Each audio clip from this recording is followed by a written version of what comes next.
doing today, because he the goalie for the team now, and so he got goalie practice for an hour. Anyway, long story short, he ain't gonna be getting out of practice till 8 o'clock. Is what they saying. From 5:30 to 8. Let's see who pull up in here, man. Prayers up, blessings up. Do me a favor, if you're on YouTube, drop 4 in the comment if you can see me clean. I'm out here like by the field. It say I got 5 bars of service, but I want to make sure that I'm clean before I get into it. What I want to do on this live, I want to help some people lose weight. I want to chop it up, answer any questions. I'm just vibing while my son at practice. Do me a favor, if you can see me, drop a 4 in the chat, so I can know I'm clean before I get into it. I got a live prepared that I believe is going to help somebody. I want to talk about mindset, you know what I mean? Because, if you don't know me, my name's Jabez. I should have brought my books and my picture. I lost 100 pounds, you know what I mean? But I did it still eating the foods that I like to eat. Let's see who pull up in here. Credit and Kicks, what they do. Cap, okay. Sonya, what's good? Do me a favor. I see we got 40 people. I'm seeing people commenting on Facebook. I see we got 40 people on YouTube. I'm going live on both my phones. But let me know on YouTube if you can see me. Drop a 4 in the chat because I'm not seeing no comments. I see we got 50 people on the live, but I ain't seeing no comments. So I'm not knowing if you can see me or not. Drop a 4 in the chat if you can see me before I crank this thing up. YouTube, please, somebody drop something in the comments if you could see me. Dang, dog. Anyways, I might just crank it up. I see people coming in. I see we got 60 people on the live, but I'm not seeing no comments. Well, I guess we're going to crank this thing up. I'm just going to assume, dang, man. I'm just going to assume people can hear me. Let me see. My bad, y'all. Let me go ahead on and just run it. I might get off this live and get back on in a second because I don't want to run this live and then it ain't locked in, and I want to help somebody. I might post it when I'm done. We see you clear. That's a bet. That's a bet. I'm talking to YouTube because I'm going live on Facebook and YouTube. So I'm talking to the YouTube page right now. If you can see this phone, I'm trying to see if they can hear me, but nobody. I see 73 people on the live, 78 now, but it ain't no comments. I'm about to jump off and jump back on. But anyway, prayers up, blessings up. I'm about to head on and go ahead and set this thing off. So let me see who locked in, man. Carolyn, what they do, man? Someone say do a backflip. That ain't gonna happen. I don't even know how to do a backflip unless it's into a pool or something. I could probably do it, but I never did. Yeah, I was always scared to do backflips for real. Like, I had homeboys that would do backflips, and I was like, man, that looked live, but I didn't want to do it. Okay. So check this, right? So what I want to talk about on this live, before I get into that, let me see who in the building, man. Let me see who in the building. So check it. The first things first. I'm almost done with a 72-hour raw fruit and veggie cleanse. So what we did over the last 3 days, me and my wife, we ain't eating nothing but raw fruits and vegetables. And it was people in our weight loss community that did the same thing. It's a 72-hour cleanse. I lost some weight. My wife lost some weight, and it was dope. You know what I'm saying? But shout out to everybody that did it with us. Let me know who in the building, man. Drop your city in the I'm trying to see who locked in. Someone said you a fake Bob Marley. Okay, well, I'm the only me there is, and I love me. You know what? I'm going to put a prayer up for you. Because matter of fact, I'm going to encourage you to do something. For a month.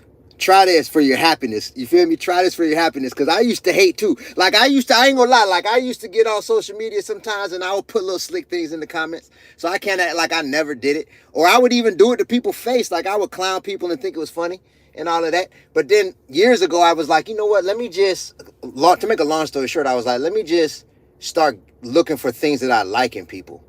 You feel me? Let me look for the things that I like in people and only speak on that. You feel me? And if I don't like what I'm looking at, let me just stop looking at it and look for something that I like. And when I did that, everything started changing for me. Straight up. I only comment on things that I like on social media.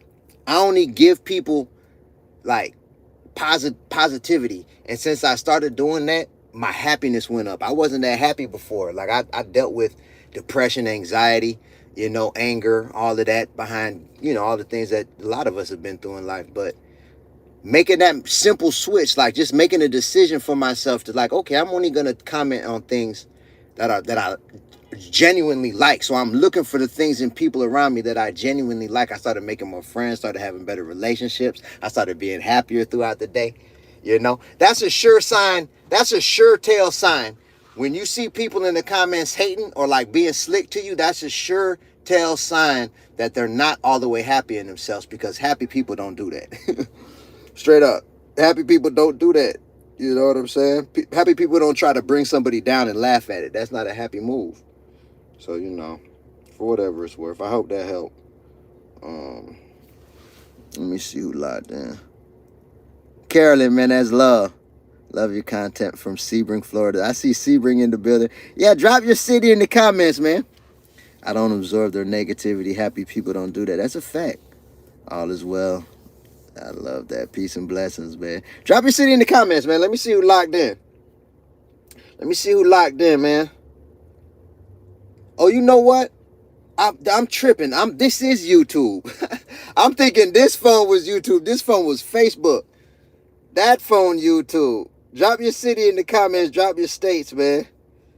Let me see who locked in here. I see Atlanta. Elmira out of Atlanta. What's popping? I never heard of that. Georgia, McDonald? South Africa. That's what's up, man. Shout out South Africa, man. South Carolina in the building.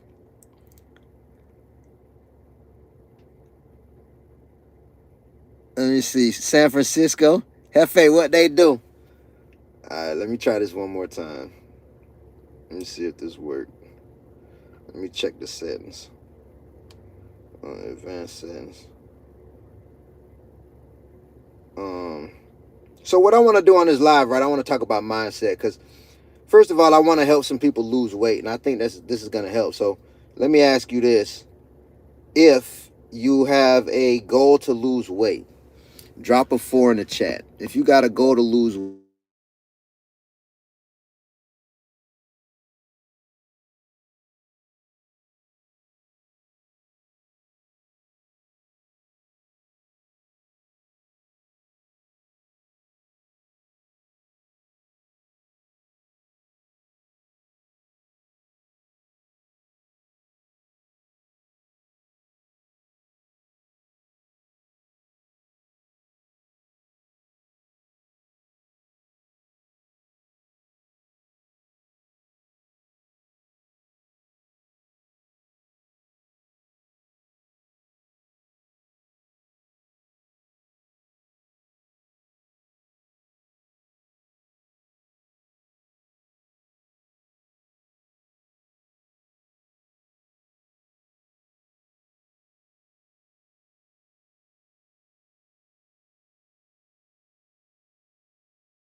that might be what it was.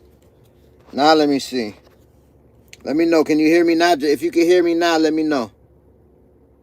If you can hear me now, let me know. Drop a 4 in the chat if you can hear me.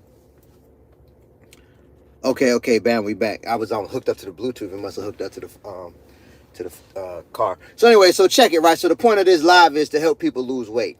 So I was able to lose the weight, still eating the food that I like to eat. That's why I do a lot of the content that I do, where I go in the grocery store and I show the versions of the food that I used to eat, and then I'll show, and I go to the ingredients and I'll explain the ingredients, and I'll show a different version of the same thing, and explain why it helped me to lose weight. Now, I lost weight eating burgers, pizza, pasta, all of that, a lot of the rice, a lot of things that people were saying that I needed to stop eating, I still ate, and I ended up losing 100 pounds over the years. And so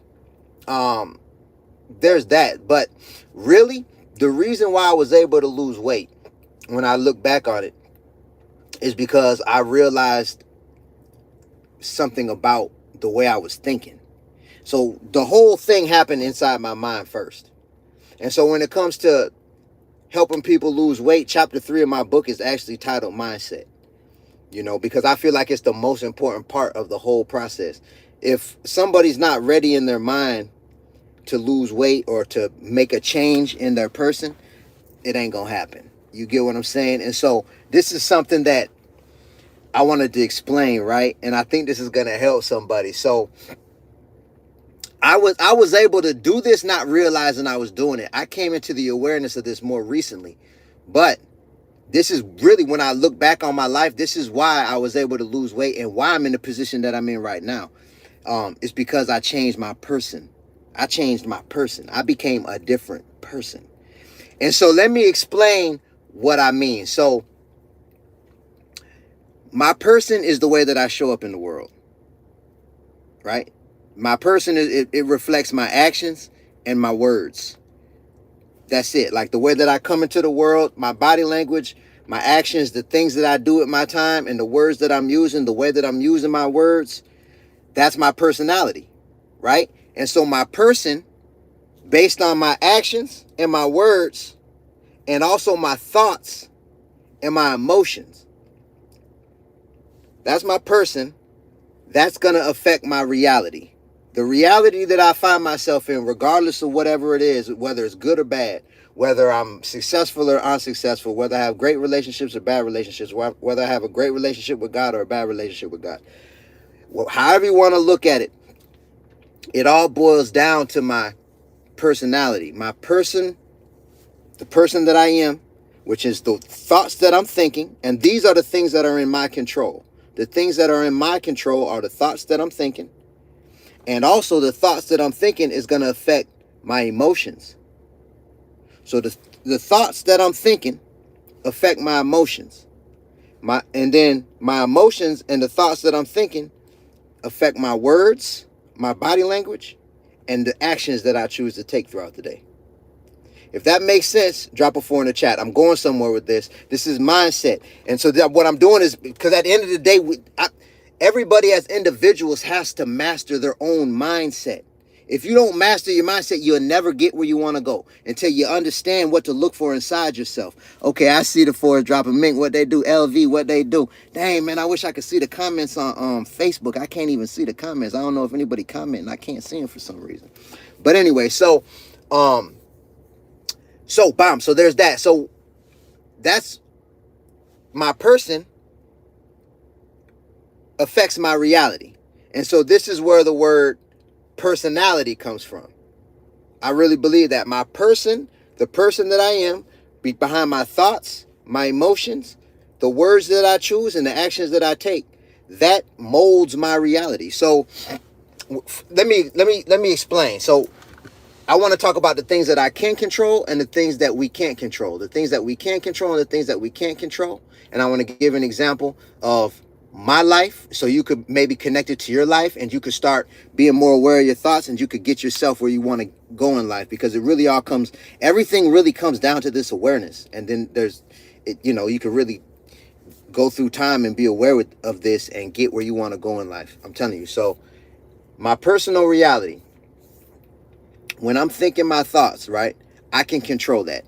For example, like if somebody does something that I don't like, right? This happens all the time with me. Like, even to this day, like, for example, it's been things that I went through over a year ago. It's been things that I went through even when I was young. Sometimes my thoughts will take me back into my past. And I think about something that I didn't like that happened. I don't know how it happened. It could be something that I see on social media. It could be something that I hear somebody say. It could be a lyric in a song. Who knows? Next thing I know, my thought process take me to a moment in time in the past that I really didn't like. And now my emotions are starting to get stirred up. I start to get aggravated. I start to feel upset. I start to think about the person that did it. And then they're still out here walking around. Now, next thing I know, my emotions are stirred up. My mind is going and repeat about what happened. I'm thinking the way I wish I would have played it, or what I'm going to do next time I see the person, or I feel like I got to bring it up, or whatever. I don't know. Let me know. Has that ever happened to you? Drop a 4 in the chat if you ever had that happen to you. I'm trying to see who locked in. If you ever thought about something that happened over a year ago, and then now next thing you know, your emotions are starting to get thrown out of whack behind something that happened a long time ago. It's over. Like, it ain't even part of reality right now. This is the past. Okay. Mims keeping it real. Sleep tonight. Carolyn know what I'm talking about. Crypto, what's popping? All right, cool. So for me, It happens sometimes. Less now because I catch it. I know how to catch it when it's in the moment. Like I catch myself going there because the key is to be aware of my thoughts. I'm the gatekeeper of my thoughts. And also to be aware constantly throughout the day if my thoughts are giving me a good emotion. That's up to me to do that. Before I wasn't never even thinking like this. I wasn't even thinking like this. But this is something that's in my control. All right, so I can control what I choose to think about. If I'm thinking about something in the past, I could catch myself and say, whoa, Jabez, that was 3 years ago, man. Like, why is you thinking about this right now? Look at all the blessings that you have in front of you right now. Look at your family. Look at your children. Look at all the blessings that's going on in business. Look at what you got going on in social media. Look at just outside. Look at all these plants, how they grow and what you're learning. Like, and the next thing I know, I'm thinking something different. So I can do that. I could redirect my thought from a bad thought to a better thought. Bomb. So that's in my control. So being able to do that lets me to control my emotions. That's how I control my emotions, is to redirect my thoughts to what I'm grateful for, to what I love about life, to what I want to accomplish in life. I redirect my thoughts from the bad thoughts to the good thoughts. And then that redirects my emotions because my emotions follow my thoughts. So this is self-control. And so, bomb. Now, when I'm feeling better emotions and I'm having better thoughts, I'm thinking about different things to talk about. And I'm thinking about different actions to take. So now what I'm doing is I'm changing my person. I'm changing me. I'm a different person. When I was thinking negative, I was one way. When I was thinking positive, I was a different way. So that makes me actually a different person, which then makes my reality different. So my personality changed. That's why sometimes you see people, they be like, oh, you see some people and they be like, it seems like they always happy. Like they got a great personality. They come into a room and just light it up. There's certain people, you know, they come into a room and just light it up. You could be having a bad day. They come around, next thing you know, you're feeling better. That's their personality. That's their personal reality. That's because their brainwave frequency is so good and they're thinking so positive, it's hard to bring them off their square. And so that's what I can control. What I can't control is real good to be aware of it. And I'm going somewhere with this. I'm trying to help somebody lose weight in particular, but you could use this in any area of life. It's to be aware of this. The things that I can't control, the things that we can't control is like God and nature. You feel me? I can't control God. Like I can't control life and death. Like if as much as I love the people that are in my life that I love, one day they're going to pass, or I'm going to pass. One of us going to pass. One day that's going to happen. You feel me? I think about all the people that I lost in life, you know. I wish they didn't have to pass, but they did, you know. And I could let that really bring me down, you know. But that's something that's outside of my control. But what I can control is the way that I respond to it. Even the worst thing in life, if it's the person that you love the most die, that's the worst thing in life, right? Or one of them.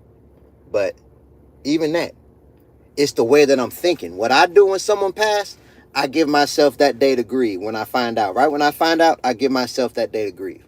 I'm grieving that day. I'm not trying to be out here acting like everything all good. I just found out somebody I love died, man. I'm not trying to talk to people like that. I'm just letting myself grieve. I'm thinking, I'm praying, I'm going through my emotions. You feel me? I go through it. I let myself go through that. And then that next day, I'm not letting myself grieve no more. I'm not doing that because I know that that's not what that person wants for me. They want me to live. Everybody that love me want that for me. They want me to live and enjoy myself and enjoy my life and get better and have great experiences and provide for my family. Everybody that love me want that for me. So I know that. So I got to pull myself up out of there. And then I got to, what I do, I think, what would they want me to do? How would they want me to live? And I know that they spirit with me. That's how I look at it. Like, oh, so now I feel like even though I lost them, I got them in the spirit world. So I probably charged up a little bit. I probably charged up, but this is how I'm thinking when I lose people. Last year, I lost 5 people. We had 5 funerals, right? And so this is what I'm saying. The point I'm trying to make is that's in my control. So when it comes to God and nature, I can't control the weather.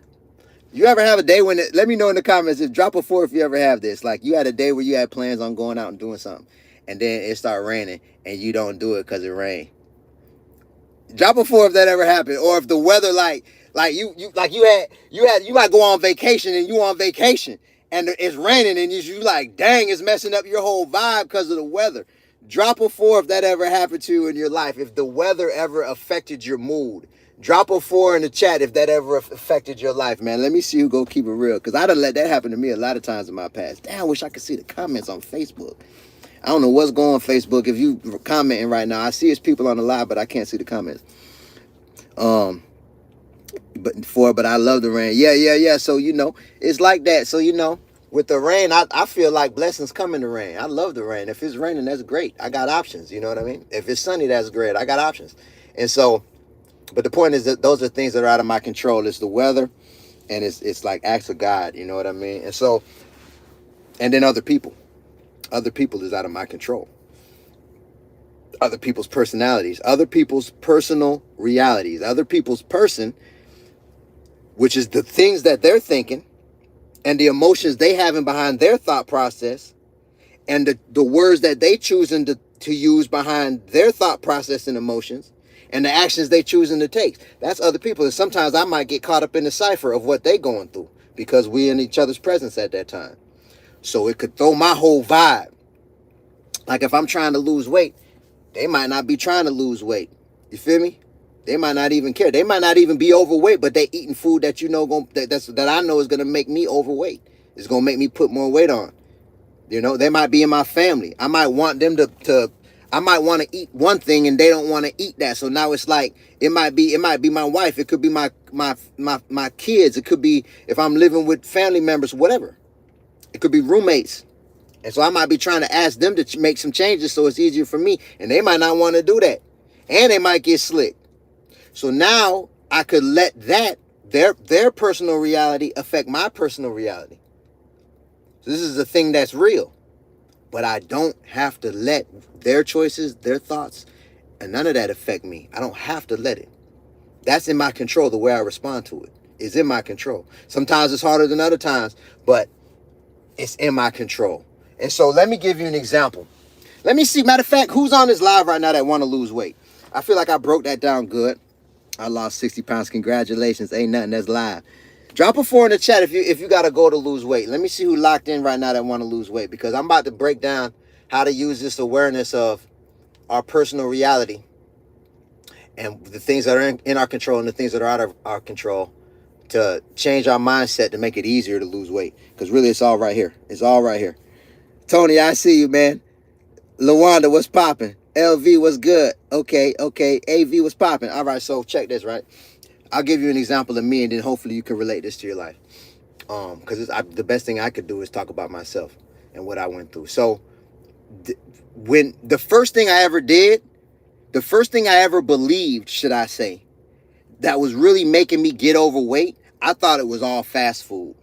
Because I used to eat a lot of fast food. I used to eat fast food 5 to 7 days a week. A lot of times I eat it twice a day. I actually talk about this in my book. And because I seen this documentary called Super Size Me or whatever. And when I seen that documentary, this is early 2000s, it got into my mind that that's how I believe. Because before then, I wasn't even thinking about how bad fast food is for you. Like, I didn't think about it. I just thought it was good. I liked the way it tastes. I didn't think nothing about it. For real. And I was always skinny growing up. And I was active. So I was, you know what I mean? I was eating fast food. But after I seen that documentary, the way they broke it down, because Buddy gained 20 pounds in 30 days. Eating supersized meals, breakfast, lunch, and dinner for 30 days straight. He gained 20 pounds. When I seen that, I was like, dang. And then he was breaking down what was like the way they made their buns and all what was going on with the meat processing and all that. I was like, dang, I didn't even know. So it got into my mind, and he was basically making the point that fast food is the reason why America's so overweight. Right? So it got into my mind then that that's the reason, why America's overweight. Years later, I started putting on weight. In between when I found out and when I started putting on weight, I was eating fast food consistently. And then I just kept on eating it, right? So it was in my mind that I knew what I needed to do to lose weight. I needed to stop eating fast food, right? So I tried different other things to lose weight, like exercise and like weight loss pills. I tried different diets, and so I would stick to it for a while. Then I would lose some weight. Then I would go back to my old ways, and I gained the weight back, and I was going like this, up and down with my weight, and my weight was trending up. And but in the back of my mind, I was like, really all I need to do is just stop eating fast food. And so I would have thoughts like this. So I'm talking about my personal reality, right? And the things that are in my control and out of my control. I would have thoughts like this. I need to stop eating fast food. I got to work this week. I got to get out every day. Because I always was on my hustle. Like I would get out. I got paid on commission. And then plus I had whatever I could buy for the low and sell it for some more. I was on that. That's how I made money for years and years. And so I was like, okay, I have my schedule planned for the week. I'm going to be outside all week till Friday. Over the weekend, I'm taking off. And over the weekend, I'll put together a meal. Like I'll put together my plan for what I was going to eat during the week as I was on the go. And I'll be prepared because I'll be running around. So I would just stop and get fast food. So I felt like that was the reason why it was hard for me to stop eating fast food, because I was always outside running around. And so I was like, okay, I'm going to stop over the weekend. Over the weekend, I'm going to make my plan. And next week, I'll stop eating fast food. Right? Bomb. The weekend will come up. I might go out to the club. You feel me? On Friday night. Woody whoop, might end up planning on getting back around 2 in the morning, 3 in the morning. Might not be till 8 in the morning before I get back to the house. And then who knows, I might have fell off into something else going on. The next thing I know, I didn't even go back home. I might not get back home till Sunday night. Next things rolling. And then next thing I know, I definitely ain't make no plans. And here it is, Monday coming up. So now I'm like, okay, well, I got to push it back to next week. Right? And so this was my thought. So look how it's attached to my emotion. This is what I'm, in hindsight, I could realize this. My thought was, I need to stop eating fast food. The emotion that I had behind that thought was guilt, because I knew this. I knew I was supposed to stop eating fast food, but I kept on eating it. So I felt guilt for that. But then I would tell myself, next week I'm going to stop. And I had a plan. Over the weekend, I'm going to work out my meals through the week, and that's going to make it easier for me when I'm on the move. I have everything planned and ready to go. And that made me feel relief. The emotion from that thought process was relief. The guilt kind of subsided. I felt better. I had a plan. Okay. But then I didn't keep my word to myself. And I did that over and over. So it was a cycle of guilt and false relief that was going like this, because I wasn't keeping my word to myself. So now my person wasn't true to me. My personality, my reality reflected my person. My reality was my body kept going up in weight, because the thoughts that I was thinking, I was in control of them. I was in control of my thoughts. I knew it was good for me to stop eating fast food. I pushed it off till next week. If I did stop next week, I would have got results, but I didn't. So now that I had to feel the emotion behind that, which was guilt. So now I'm going on a cycle like this. And so I kept gaining weight. And so that was my personality. That was my personal reality. The reality of me gaining weight was all my fault. It was all right here. If that makes sense, drop a 4 in the chat. That was the problem. Now I want to talk about the solution. If that makes sense, what I just said, or if you can relate to that, drop a 4 in the chat. The real problem was my personality, my person, myself, my thoughts, my emotions, the choices of words that I was using, and my actions, the words I was using with myself and others, wasn't a personality that was going to lead me to losing weight. It was a personality that was going to lead me to gaining more weight. Okay, Lee, what they do? Tony, what's popping? Lawanda, what's popping? Renita, what's good? So, but I wasn't thinking like this. I wasn't thinking intentionally like, okay, let me be aware of my thoughts and let me make sure I keep my word to myself. Because here's the great news. If I'm not in the area where I want to be in life, my person isn't able to be in that reality, because this person right here, the way I'm thinking, the emotions behind my thoughts, the choices of words I'm using throughout the day, and the choices of my actions aren't in an alignment with the reality that I want to be in. My person isn't in an alignment with that reality. So my personality doesn't match. So I got to make it match. So I got to be real aware of what I'm thinking and what I'm feeling. And I got to be real intentional. That's the key. I'm telling you, that's the key to life. And so this is what happened for me, and I didn't even do this on purpose. It was I hit an all-time low. I had an all-time low. It was one night, at this period, it was 2014. I was 100 pounds overweight. I had, drug issues, alcohol issues.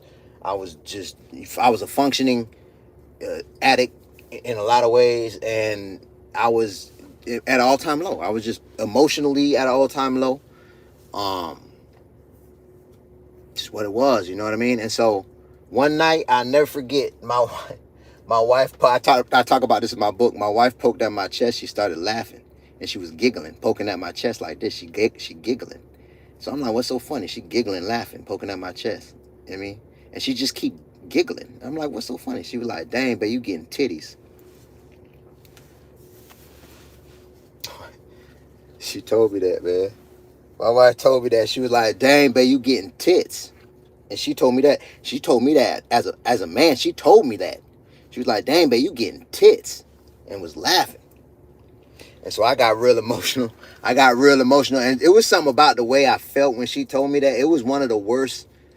It was one of it. I was already at an all-time low in life, but the way the way I allowed her to push a button inside me to where I felt all the worst emotions I felt them all at the same time is the best way I could explain that. And that's another thing. I feel like as men, we don't talk about our emotions enough, you know, like, like the type of men I was around, they was like that, like all that soft, like that soft work, like tighten up.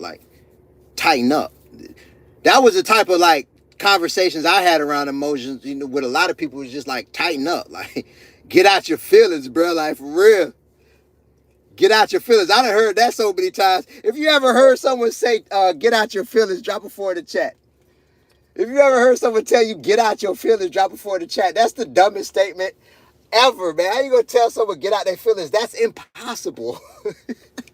like everybody feels. Like when you gonna tell someone get out their feelings, that's not real. That's not even a reality in life. Like when you just tell someone get out your feelings. That's what. Anyway, so yeah. So I felt all the worstest ways ever. Like I felt like my confidence went down. I felt mad. I felt sad. I felt like I should break up with her because I thought she might want to break up with me after she told me that I had tits. I felt like she might want to break up with me. So I low key actually broke up with her, but I didn't. I fumbled it. I fumbled the breakup because I broke up and I went to leave. I broke up and I went to leave. I got in my car, right? I'm hot. This is after a huge argument. Kids in the house and all. We was living in the Pine Island projects. I'll be praying that my kids forget about a lot of the dark times because, like, man, it was bad. Me and my wife done went through it all, man. Thank God we stuck it through, man, and we was able to make it through to the other end. But it was bad. Like, it was all type of cussing at each other, it was just a horrible fight. And I called her out her name and all. I was just beyond disrespect because I felt disrespected. So I felt like I should disrespect her, and it was just ugly. And I left. I broke up with her and left. I got in my car, right? I get in my car. I slammed the door. I put the keys in the ignition. I go to crank the car up, and then I remember that my transmission blew 3 days before that. I forgot. I was so hot, and then I was like, I wasn't in my right mind at the same time. I was so hot, and then I had forgot my car wasn't working. And then I still remember the way she looked at me when I was walking off. She looked at me like, you stupid. Like, but I had moved from up north. I moved from up north all the way down south. So everybody I knew was in the city. I'm way down south in the Ranger, in the Pine Island projects. I'm like, I don't got nobody down there really like that. So I had to make the walk of shame back in the house. You feel me? Because it's late night. It's like 2 a.m. I had to make the walk of shame back in the house, man. And she got slick on top of that. I was even more mad. She was like, I thought you was gonna break up with me. So it was all bad. So anyways, I ended up going in the bathroom, right? I slammed the door, I go in the bathroom, and I look in the mirror. And when I'm looking in the mirror, I'm talking about thoughts. I'm talking about my personal reality. I'm talking about what to be aware of. You feel me? If you're really trying to lose weight, I'm talking about mindset. Everything changed for me because something happened in my mind. And so what it was, I went in the bathroom, I slammed the door, I looked in the mirror. I actually talk about this in my book. I look in the mirror, and I realized when I was looking in the mirror, I was holding my stomach in, like, tighter. Like I was holding my stomach in tighter. You feel me? And I was making myself look smaller to myself. And it was like, I believe it was Yahweh. It was a wave of emotions, and it was like a reality where I looked at the reality of my actions and what I was doing. And I looked in the mirror, I was like, dang, bro, you lying to yourself. I looked right in the mirror in my eyes, and I was like, dang, bro, you lying to yourself. Like that. And I was like, you can lie to yourself? And then I realized, my mind went to racing, because I realized I was so deep into my dishonesty with myself that I was using body language to trick my eyes. I was holding, it wasn't nobody else in the bathroom but me. I was holding my body in a way to make myself look smaller to myself. So I was lying to myself using body language. I see people coming in from the soccer field. I wonder if they canceled practice. No, they still out there. I ain't seen no lightning yet. My son out here at practice. So I'm lying to myself using body language, right? And so I was like, that's it. In that moment, I was like, I'm done with fast food. And I meant it so much. And why I was able to believe it though. Because what happened, because remember, it's the thoughts. I had the thought, man, I'm done with this. I'm not finna let myself go. For real. And even if my wife do break up with me, like, I could find somebody else. I'm finna get back right. I'm finna tighten up. Like, my mind went to racing, and I'm like, it don't matter what happened. I'm stopping eating fast food. And right when I had that thought, I had the next thought. If I want a burger, I'll just make it myself. If I want French fries, I'll just make it myself. I'm just not going to eat them from fast food restaurants. Because I believe fast food was the whole problem because of that documentary I seen, Super Size Me. So I was like, man, if I want a taco, I just won't get it from Taco Bell. I'll make it myself. If I want fried chicken, I just won't go to Church's. I won't go to Popeyes. I'll make it myself. I was like, I could do that, man. And then I went to getting curious. My thought process changed in that moment, because it went from like, dang, I need to stop eating fast food, but I really didn't want to. But I know I need to. And also I felt guilty because I keep lying to myself saying I'm going to stop and I don't stop. My mindset shifted to, I wonder how much, I wonder if I'm going to lose all the weight for real if I stop eating fast food. So my mindset it was like my emotion went from guilt to curiosity.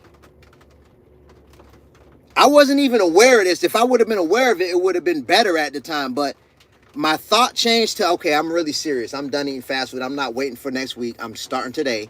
And I'm curious. And if I do want to eat a burger, I'll make it myself. If I want to eat tacos, I'll make it myself. I'm just not eating nothing from fast food restaurants. If I'll make my own, I'll bake some chicken and do some rice and some vegetables or something. Like, I'm just going to cook for myself, or I'll eat at sit-down restaurants. I'm not doing fast food no more. I could do Pollo Tropical, different restaurants like that, but I'm not doing the fast food.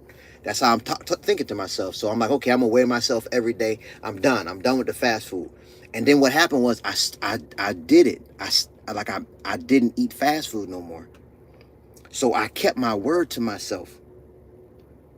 And so then I'm weighing myself every day. Probably like, I don't know, man. It probably was about 4 months past, and I was down probably around 15 pounds. In a few months, I'm down 15 pounds. I'm weighing myself every day. I'm eating whatever I want. I'm not eating less portions. I'm not counting calories, which I did that before. I'm not doing none of that. I'm just not eating fast food. I'm down like 15 pounds. My thought was, I need to stop eating fast food. I chose to stop eating fast food. And then it was, I'm curious what's going to happen. And I'm still going to eat what I want to eat, just not from fast food restaurants. My emotion was, I'm curious what's going to happen. My words were, I'm done with the fast food. Anytime family members came to me, because my wife and kids, they were still eating Wendy's and all the fast food all the time. They was asking me if I wanted some. I'm telling them, I keep telling y'all I'm done with the fast food. I'm not eating it no more. My words were reflecting it, which is in my control. My thought was in my control. My emotion was under control because I was controlling my thoughts. And my words was reflecting it, and my actions. So what happened was, my person changed. I started to believe in myself. I started to trust myself because I was keeping my word to myself. My confidence started going up. So my person changed, which changed my reality. My weight started coming down. Then I probably lost 15 pounds or so, and then I stopped losing weight. Probably for about 6 months, I ain't losing not another pound. I was weighing myself every day. I went from 260 down to about 245. I got stuck.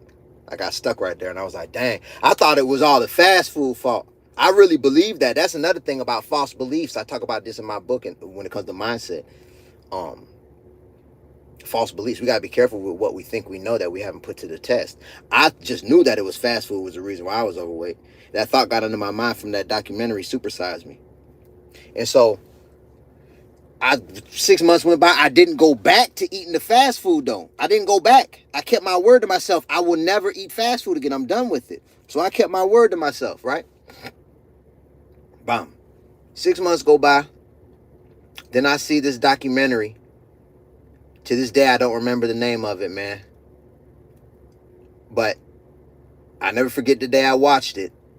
And the first thing in this documentary talked about was enriched grains. And I talk about enriched grains all the time. I'm talking about mindset right now, right? I'm talking about mindset right now. My mindset, when I seen a documentary that was about food, because of my mindset and my desire to lose weight and to find something different that I could do, I didn't really want to exercise either. I was starting to feel like I needed to exercise to lose the extra weight. I was starting to believe that, but I didn't really want it. Deep down in my spirit, I'm like, man, it's something about the way I'm eating. It's something about the way I'm eating. Like, so because of the way my mindset was and my new person, which was creating my new personality, which was creating my new reality, I came across this documentary and I was like, let me check this out. I watched it. The first thing it talk about is enriched grains. So for the sake of, because I want to help some people lose weight on this, I talk about enriched grains all the time. But if you are unfamiliar with enriched grains and their relationship to weight gain, drop a 4 in the chat. Let me see who I can help with this one, because this one made a big deal. How big did you get at your max? 260 pounds. I made my way all the way down to 160. That was my lowest. And now I float at around 171, between 170 and 180-ish. I said, okay, Troy, Tony, what they do? If you're unfamiliar with the relationship between enriched grains and weight gain, drop a 4 in the chat. Let me see who locked in. Donna, what they do? DJ, what's good? And I'm sorry, man, if you're on Facebook right now, I can't see no comments, man. It must be something in my settings. I don't know what's going on. I see 87 people on the live. But anyway, so with enriched grains, right? So what enriched grains are it's like you can enrich rice, you can enrich wheat, and you can enrich corn. And so it's a process that was created in the 1940s. It's an ultra chemical process. So let's talk about wheat. So wheat make flour, right? The wheat plant. So the enrichment process is a chemical process that they use chemicals to remove the life germ out of the wheat grain. The life germ is the part of the grain that we get energy from. It's the softest part of the grain. It got B vitamins and nutrients and stuff like that that's inside that life germ, right? They remove that because that's the part of the grain that'll spoil and go bad. So they remove it using chemicals. What's left is just an empty grain. It's an empty calorie. It has no nutritional value. So what they do, they add synthetic nutrients to replace the natural nutrients. This is called the enrichment process. Then they use a slick word like enriched, because that sounds good.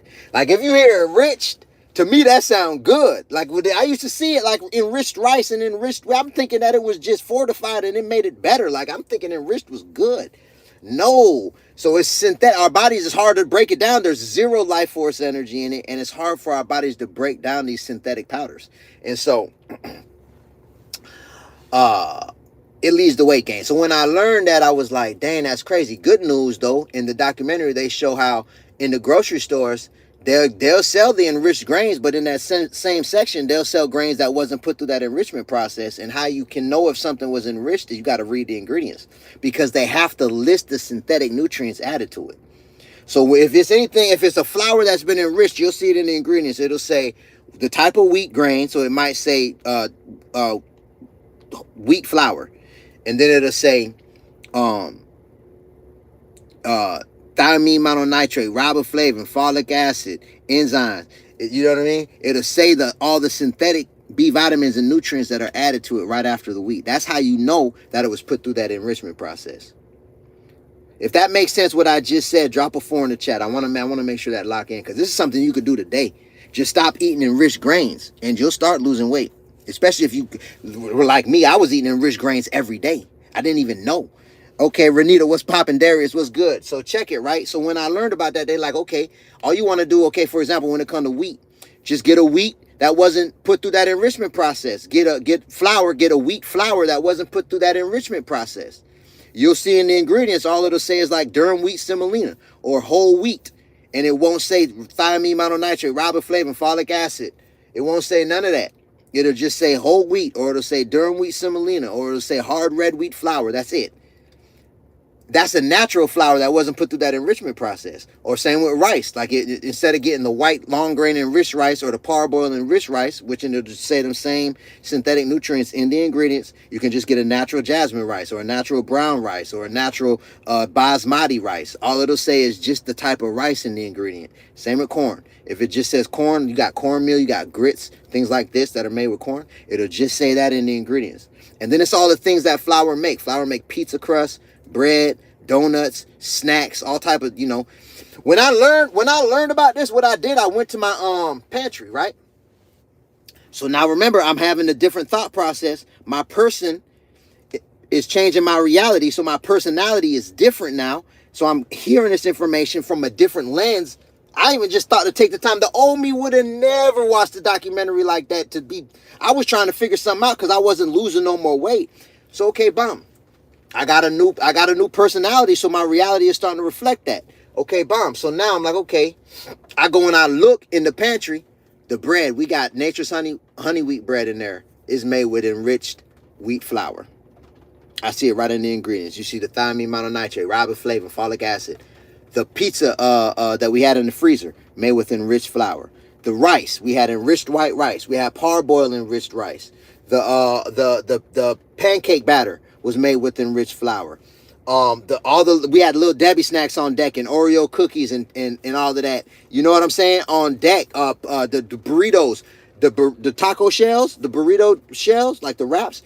All of that was in the pantry. All of that was made with enriched flour.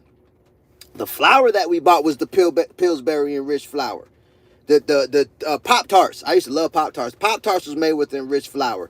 The toaster strudels in the refrigerator made with enriched flour. I could go on and on. When I sat back and I looked, and I'm a Geechee, I eat a lot of rice. So there's a lot of days when they'll go get fast food for dinner. I would just whip up a pot of rice, and I'll probably bake some chicken or fry some chicken or maybe some fish, and I'll do some like a canned vegetable. You know what I mean? And I'll whip that up. So I would do that often. So I ate a lot of rice. But the point I'm trying to make, when I thought about it, I'm like, man, I've been eating enriched grains every day for my whole life, pretty much. I don't think a day went by when I didn't eat something that was enriched. So right there in that moment, I was like, okay, good news. I could still eat pasta. Pasta that I was eating was made with enriched flour. But all of these things, you could either make them yourself or find in the grocery store made with natural grains. The same wheat grain or the same rice or the same corn. So I was like, okay, good news. It was just like with the fast food. I was like, I'm still going to eat what I want to eat. It ain't like I got to stop eating burgers. I'm just not getting it from fast food restaurants. So it was the same thought that I had. I could still eat the food that I want to eat. I'm just not going to eat it made with enriched grains. I'm going to find some pasta because I love pasta. I love chicken Alfredo and spaghetti and all of that. I'm going to find me some good pasta. I'm going to find me some good bread made with natural grains. I'm going to find me some grits that were natural. I'm going to make pancakes from scratch if I got to, or find some box pancakes mix that's made with natural flour. Down the list. I'm going to find it made with the natural grains. I'm going to get the natural rice. So I told myself that's what I was going to do. So now I had a different thought that I never thought before, which was right then making a new person. The emotion that I had behind that thought was curiosity again. Well, if I do this, I wonder if I'm going to start losing weight for real. Because in the documentary, they said that in enriched grains, one of the side effects is weight gain. I didn't even watch that whole documentary. I stopped watching it at that point. And so I had the thought, I had the emotion of curiosity, and then the words and my actions after that reflected my thoughts and my emotion. I'm done with the enriched grains. I'm finna not eat them no more. I'm gonna get on the scale every day. Let me see if my weight start back coming down. And sure enough, it did. It wasn't nothing, but I was probably hovering at around. I went from 260 down to 245. I'm hovering there for 6 months. I ain't know really what to do. I wasn't eating no more fast food. Then I learned about the enriched grains. I cut that out. My weight started back dropping slowly. I lost another probably 15, 20 pounds over a period of probably 4 months again. If that makes sense what I just said, drop a 4 in the chat. If that makes sense what I just said, let me see who locked in. Drop a 4 in the chat. Let me see who locked in. Dang, Facebook. I'm going to just keep going live in hopes that it's actually recording this because I can't see the comments. I feel bad right now. I can see the comments on YouTube. You see everybody commenting on YouTube. But I can't see them on it ain't no comments on Facebook, man. What are you going to do? Terry, what they do? Jay, what's popping? Jermaine, what's popping? All right, so look, right? The point what I wanted to make with this live is it's real important if you got to go to lose weight. It's real important to be aware of the thoughts that you having around the topic of losing weight, around the topic of food choices that you're making, and be real aware of the emotion that you're feeling that's connected to that thought. If you're having a thought and it's the emotion connected to that thought doesn't feel good, you got to readjust your thought. Otherwise, you're going to get stuck in the same cycle, and your person is going to reflect your reality. Your personality is going to be making your reality. I hope that made sense. I hope that made sense, man. I feel like I just said it the best way I could. True, I agree, but focusing on food that have what did it say? Focusing on food that have, I think that's meant to say satisfy, keep you feeling full. Healthy fats, whole foods, not processed foods. I don't know if he was chopping it up with somebody else. It's important to eliminate all plastic when cooking too. Yeah, and here's how I feel about that. So when I first started on my weight loss journey, right? We was living in the Pine Island projects. You know what I'm saying? So like I understand. I done spent too many years of my life in poverty. I understand what it's like to be in poverty and be starting from that point. And also just dealing with all the mental stress that's involved. When I was in poverty, it's because my thought process was affecting my reality. My personality had me in poverty. I was the reason I was in poverty. I could blame other people. I could blame circumstances and all of that. And I get all of that. And when I was young, it was out of my control. That was a situation that was out of my control. You know, when you're young and around a lack of money, that's out of your control. Or if you're young and around money, that's out of your control. And I was blessed to be around both. And so, but once you hit 18, you can take the control into your own hand. You could start thinking different. You could seek out information. We're in an information age. There's all type of helpful information on these phones for free. You know what I'm saying? So when I was in poverty, because someone said you got to avoid all food with plastic. When I was in poverty, man, listen, it's not that basic to really just to know even how to do that, because plastic is everywhere, man. Like, it's a shame. And then they make the city water so bad. Like, they make the city water so bad to where you better off getting bottled water. And then the bottled water in plastic, you know. So then there's that bad, but it's like the lesser of two evils, you know. When I stopped consuming city water and I went to the spring water, even though it was in plastic, I got positive results. I see my mind cleared up. I'm in a better space. I would prefer to have well water with a good filter, you know. Or be by a natural spring and be able to drink like that. But until I find myself to that reality, which I'm working my way there, because anytime I see something in my mind to get to where I want to go, I got to travel through space and time to get there. So everything in 3D reality, you got to make that trip from point A to point B, you know. So that's how I feel when it comes to plastics. Like, I feel like an easier thing to, especially if you overweight and if you on a budget, plastics to me isn't on the top of the list. It is very important to, if you can cut all plastic out of your consumption, that's great. But like I say, it ain't that basic for a lot of people, unfortunately. That's why I consider myself a naturalite. That's why we started what it is to be a naturalite. A naturalite is, the goal is to make natural chemical free food the new standard in America. We got a big goal and we're working towards it. But because it's unfortunate, man. There's just so much plastic, chemicals, processes that food is going through that's bad for us, to where it's almost hard to avoid it, you know. But we can make better choices. We can take steps in a better direction, one step at a time. You get what I'm saying? Yes, I sleep on plastic, polyester sheets. That's what I'm saying. It's in the clothes. It's, you know what I'm saying? Plastic everywhere, man. It's crazy. Also, aluminum not good to cook with. Yeah, yeah. And that's another thing when it comes to cooking. I feel the same way. Like, it's better to cook on all natural surfaces. Like, we just got these hex clad pots and pans, you know, and they market it like it's no harmful chemicals used. It's a lifetime warranty. It'll never scratch. It's non-stick. They make it seem like it's the best thing ever. Gordon Ramsay promoted it. We went and got it. It was like $700 for a set of pot and pans, man. Them things scratched in like 1 week. It was scratched, little chunks coming out. I'm like, man, we sent that thing back and got the refund. I'm like, what the heck? So now I'm looking at basically stainless steel, ceramic, or cast iron, you know what I mean, to cook with. But like I say, man, everybody ain't in a position financially to just make these choices right away. So in the meantime, but there are food options if you're trying to lose weight that you could make that are better than the choices that you're making today, and then you could gauge the results. You can get on the scale and weigh yourself. You get what I'm saying? So if you choose it, for example, let's say you eat enriched white rice and parboiled enriched rice. You've been eating that your whole life. And you say, okay, well, tomorrow I'm going to go get some natural jasmine rice or some natural basmati rice. And I'll still make all the same rice dishes I like, but I'm just going to make it with that type of rice instead. I'm going to weigh myself every day, especially if you eat a lot of rice like me. I'm going to weigh myself every day.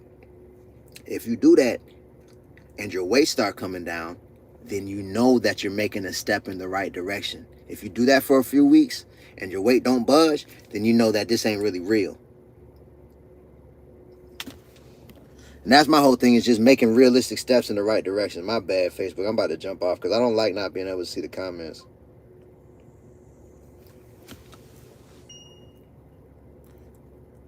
If anybody got any questions, feel free to drop them. It's best not to look at the scale. I have to firmly disagree. And so I've been coaching. I've been coaching people, you know, one-on-one, and I do group coaching and all of that. And we've helped thousands of people lose weight. We got so many testimonials and case studies and all of this. I'm not speaking from a point of like, and then it's just my own personal life experience. I'm not speaking from a point of just theory. You get what I'm saying? So I believe I'm one of the most qualified people to help anyone lose weight on planet Earth. I really believe that. And so, and I'm not saying that to be cocky. I'm just saying because of my experience, and just I can make things that seem complicated simple. Like, when weight loss don't really have to be complicated. But one thing about it is self-honesty is a key part of this process. And that's why I was just talking about personal reality. My thought process, the things that I can control is what dictates my reality. That's my personal reality. And so for me to know the truth, I have to be able to gauge it some kind of way. The truth is always gaugeable. So like I said, if I'm making a choice of a different food, the only way I know if it's a result is if my body change. If my body change. And the only way to really know, to put your finger on the pulse of that, is to get on the scale every day. You get what I'm saying? Like, every day my weight go up and down. We actually go over this in our Naturalite weight loss community and all that.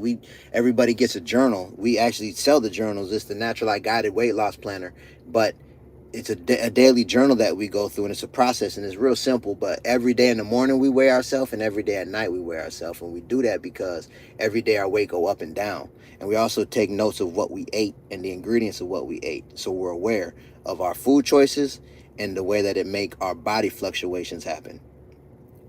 If I don't weigh myself every morning and every night, I miss the blessing of seeing the truth of my daily actions. For example, like if I eat, let's say I'm eating, I've been eating enriched pasta every time I make chicken Alfredo.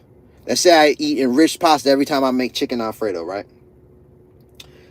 Okay, bomb. I'm eating it with the enriched pasta. I'm not weighing myself. I don't know, but I'm getting overweight and I don't like the way my body look. I make a decision to start weighing myself, and I start making the decision to eat natural foods, and I learn how to be aware of and what to look for in the ingredients. So I start making different choices, right? And so I start eating pasta made with natural flour. In the ingredients, it only says durum wheat semolina as opposed to wheat flour, then thiamine mononitrate, riboflavin, folic acid, enzymes, right? So now I'm eating a different pasta made with different ingredients. I'm weighing myself. Let's say that day I ate the pasta, right? In the morning let's say to make math easy, I was 200 pounds. I ate throughout that day and I ate pasta for dinner. My weight go up to 203 pounds. But everything I ate during that day was natural. The next morning I wake up, I use the bathroom, I get on the scale, I weigh myself. I'm back down to 200 or I'm down to 199.8.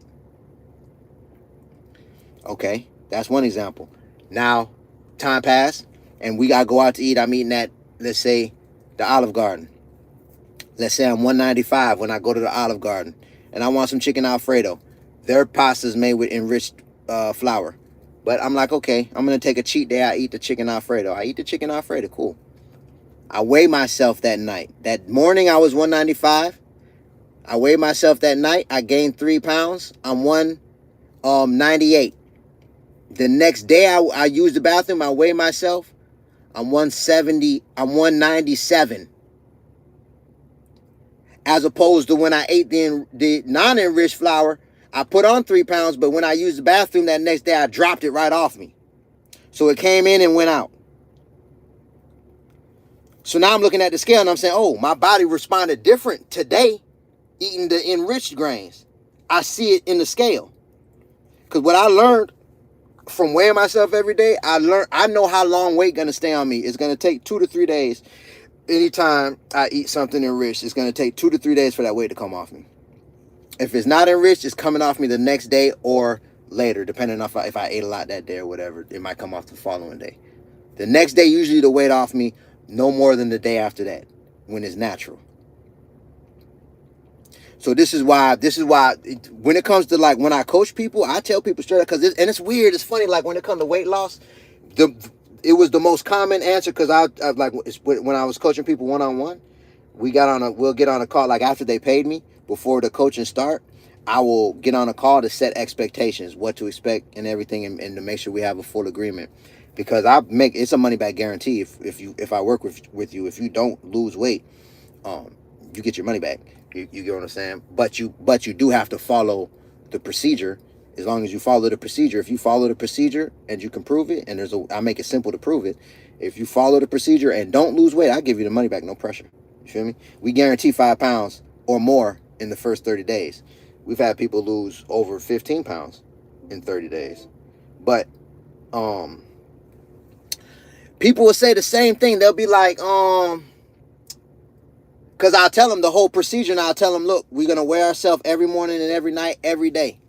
And you're going to get on the scale. You're going to take a picture of it in the morning, and you're going to take a picture of it at night. Then you're going to do your journal, and you're going to take a picture of your journal.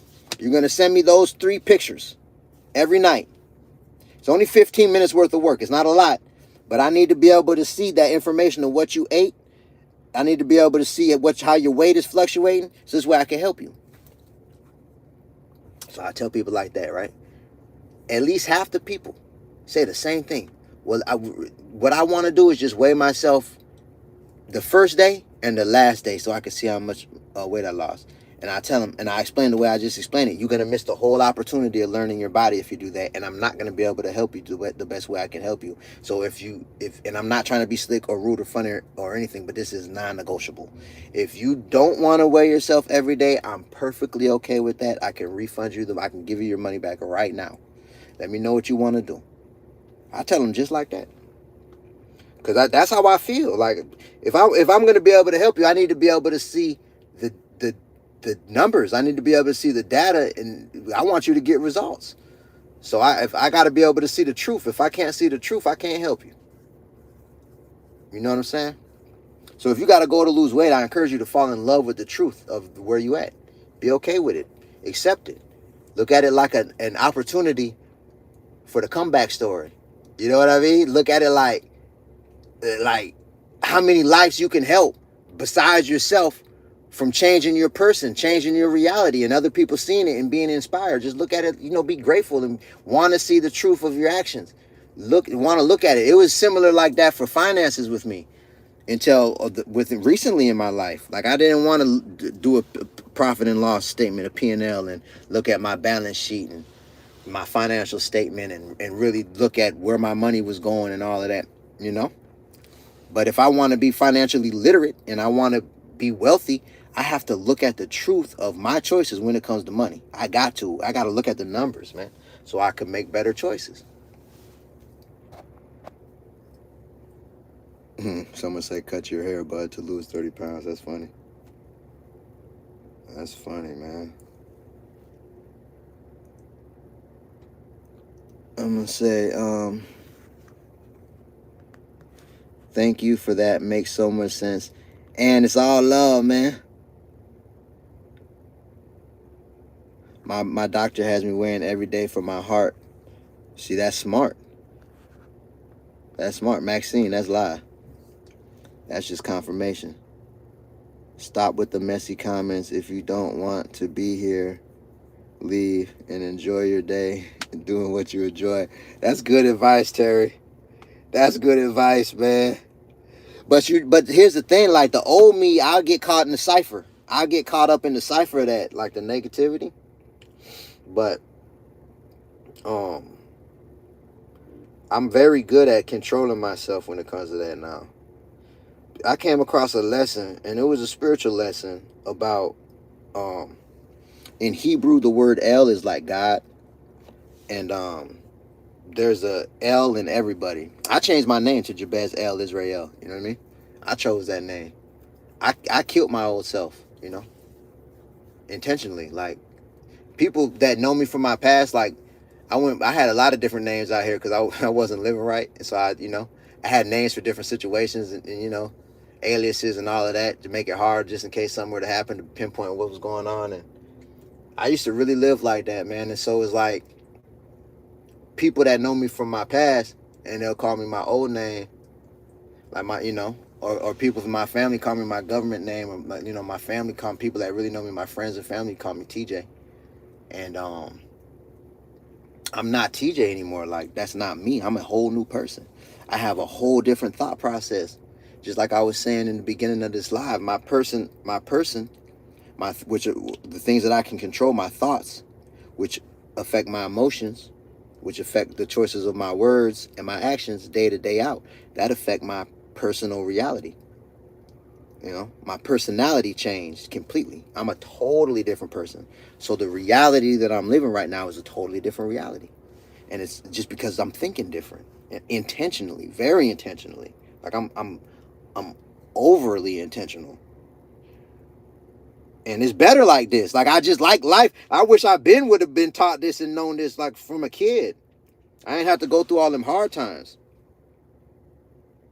I ain't have to go through all them hard times like that, man. I decided I had my own gym. So I'm gonna say I have my own gym and I know bull crap. What that got to do with anything? What the gym got to do with that? Oh, I guess you're saying like you can work out on your own. That's what's up, man. And then guess what? No, because I actually got a gym membership. I was kind of similar. I was like, I'll never pay for a membership. I was like, I'd never do. I could work out on my own. You feel me? But I never was constant with working out. Me personally, some people are just good at that. Like you got people out here that are just disciplined. They know how to, like. There's a lot of areas in life where I'm very disciplined, and it's easier than other areas. Exercise is one of them areas that was never really easy for me. I never really liked exercise. I played sports when I was younger and I was real athletic, you know what I mean? And I got a full ride scholarship. I played football at FIU. I actually played football at Carl Gables in high school. I'm from the Grove. When I moved to Miami, I moved into Coconut Grove. Me and Frank Gore was on the same football team. I used to beat Frank in track running. I was the fastest kid in Carl Gables High School. And whatever I could have got a track scholarship too. But I took a football scholarship. And the point I'm trying to make is during sports, I would exercise heavy. But I didn't really like it. So after I was done, my sports career was done, I stopped exercising because I never really liked it. And I would do it off and on, you know. But I've said I would never get a gym membership, but I actually recently got one.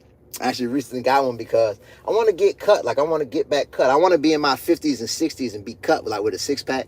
You know what I'm saying? And so I was like, let me tighten up. But I was starting to exercise by myself. But my wife got a gym membership because her brother started training.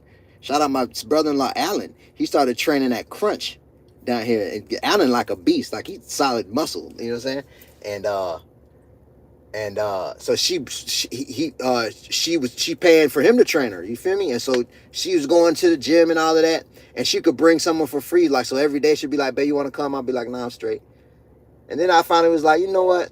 One day I was like, I'm going to slide out there with you. Because she was staying consistent, and I was proud of her. So I'm like, let me slide out there with you, man.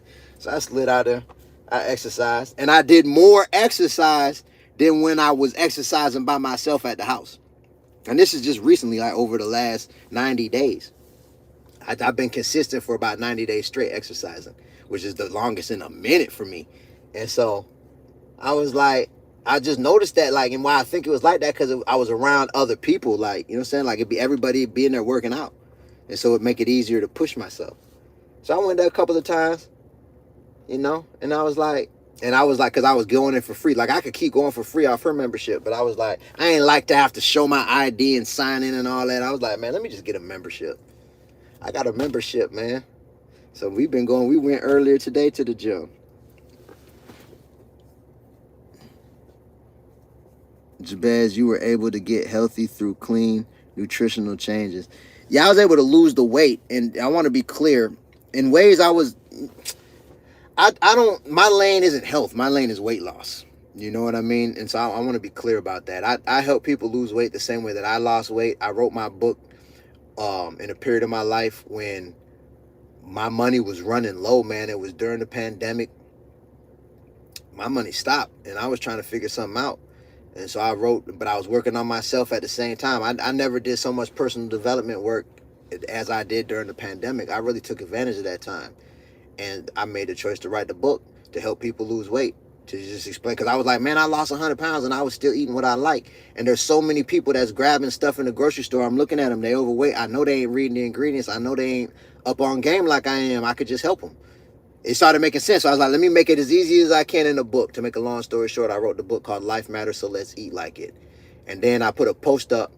I was posting every day prior to that on Instagram too. I was posting every day. I wasn't catching. Nothing wasn't hitting. I was posting. But I told myself in 2019 when the pandemic first started, I'm going to start posting every day. Because I've been saying I was going to do it, but I was pushing it off. So when the pandemic hit, I was like, man, I ain't got nothing but time. I could post 1 minute video every day, a 30-second video, something about whatever I'm thinking about. So I started that, and that was another time. That was my person. That was a new person. That was a new thought, and I stuck to it. I kept my word to myself. I started posting every day. So my person had a different thought, which I could control, and the emotion behind that thought, I felt curious again, because I was like, if I post every single day, one or two things gonna happen. And that's another thing. It wasn't a decision that I said I'm gonna post for a year and see what happens. That ain't what I said to myself. I didn't say I'm going to post till I get 100,000 followers. That ain't what I said to myself. I said I'm going to post every single day for the rest of my life, and whatever happens, happens. That's what I said to myself. Because I was like, man, even if it's a 30-second or 15-second post about a thought that I have, I'm reading it every day. I'm listening to the podcasts every day. I'm listening to audiobooks every day. I'm watching documentaries. I'm seeking out information. I'm paying for courses for educational purposes. I'm networking. I'm going to conferences and all that. I've been doing this, so it's like I know a lot of things. So I was like, I'm going to post every single day. The emotion I had was curiosity. I wonder if I ever go viral. That was the thought that I had. I wonder if I ever go viral. If I post, I was like, man, and then I've been in sales my whole life. That's a whole another area of my life I don't even really talk about that much. But I done tried to sell people. I done tried to talk to so many people throughout my life, man, trying to sell them something. It will blow your mind. So I'm like, man, I've been talking. I was like, one or two things gonna happen. Either I'm gonna hit or I'm not. But if I don't, what's the big difference? Like, whatever, whoop-de-doo. Like, my life is how it was gonna be anyway. But I was like, but if I do, that's going to change everything. Because I was looking at other people on social media that was doing their thing and they was coming up, and I was like, man, if they could do it, I could do it. That's how I was thinking. I'm like, and then it was people that I met and knew. Next thing I know, I see them taking off. I'm like, dang, brother, took off. I'm like, if he did it, I could do it. That's how I was thinking. For real, that's how I was thinking. So I was like, okay. And so that's what I did. I stuck true to my word, to myself. I posted probably about 2 years with no action. No, like, videos was getting no views at all. I wasn't getting no new followers, nothing. Like, I was just posting for myself, basically. Nobody was seeing my post. And then I seen a interview with Gary V. And Gary V was like, and I'm going all the way around the world with this. I just realized, because what started this was someone brought up about, like, I changed my health, but my lane is weight loss. So I want to be clear what I mean by that. Like, you know what I'm saying? This is during the pandemic. I'm trying to figure out a way to make money, and where I'm trying to figure out social media, and I want to start figuring out e-commerce where I could make money wherever I'm at, and I could, like, people could buy things and I could get it in the mail to them, like, where I don't have to be in person to sell you something. And so I started watching Gary V, because he got a lot of knowledge about social media. And he was saying, if you wrote a book, James McDaniel, I just seen the order come through, James's love. He was like, if you wrote a book and you ain't on TikTok posting about what your book is about, you might as well not even try to be an author. He said something along those lines. And I was like, dang, when he said that about TikTok, I was like, I thought TikTok was for dancing and stuff like that. Like, back then, the only thing I was on was Instagram. I didn't even never go on TikTok. I thought it was for the kids. Like, I wasn't even thinking about TikTok. For real. And the way I was before that, I was like, man, I ain't with all that social media and all that. Like, I'm out here in the street. You feel me? I put my feet on the ground. Like, that's how I used to talk. Like, I'm on the ground with it. Like, that's how I used to be. Like, I talk to you in real life, to your face. All that TikTok and all that Facebook and all that Instagram and all that. I ain't on that. That's how I used to talk, man. So that's why it trips me out right now where I'm at, because I know the way I used to be. So anyways, yeah, Gary Vee was saying to post on TikTok about my book. So I was like, all right, let me open up a TikTok account and figure this out. I'm gonna start posting on TikTok too. Whatever I post on Instagram, I'm gonna post it on TikTok. So I went into the grocery store one day on the random. After I opened on TikTok, I posted probably 10 times in about over 10 days. And then we was in the grocery store one day, and I was like, man, let me make a video about flour. I had the idea to make a video about flour and show the ingredients and explain the enriched flour and the natural flour. I posted it on TikTok, and I explained how I lost weight, right? Posted it on TikTok. Probably about 5 hours. I probably had 100 followers on TikTok or less. I probably had matter of fact, I know it was less than that. It was probably like 50. I probably had 50 followers on TikTok, right? I posted it. 5 hours passed. I go back and look. I had like 25,000 followers. Capri, you going crazy. Hold on. Yeah, I had like 25,000 followers, dog, on TikTok. Crazy. My whole life changed when I seen that. And then it was about my book, and my book was about to be finished. So when I wrote the book, it was just because I wanted to help people lose weight. I wrote it in a way to make it basic and simple to understand. And I was finna hit the street and sell my book. I was finna put 20, 30 books in my backpack at a time, and I was finna hit the street. I was finna go to Walmart's, Winn-Dixie's, Publix, and I finna walk around in the store outside. I was gonna show people my picture, how I used to be back in the days and how I lost the weight. I was finna sell my book hand to hand. I was like, I know I can make $200 a day. If I sell the book for $20, I'm gonna sell it. I'm gonna try to sell for $40. I'm gonna set the price at $44.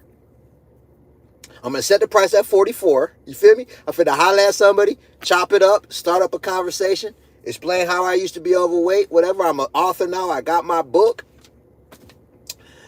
I sell it for $40, but whatever God put on your heart, you can give me 20, 30, whatever it is. That was gonna be my pitch. You feel me?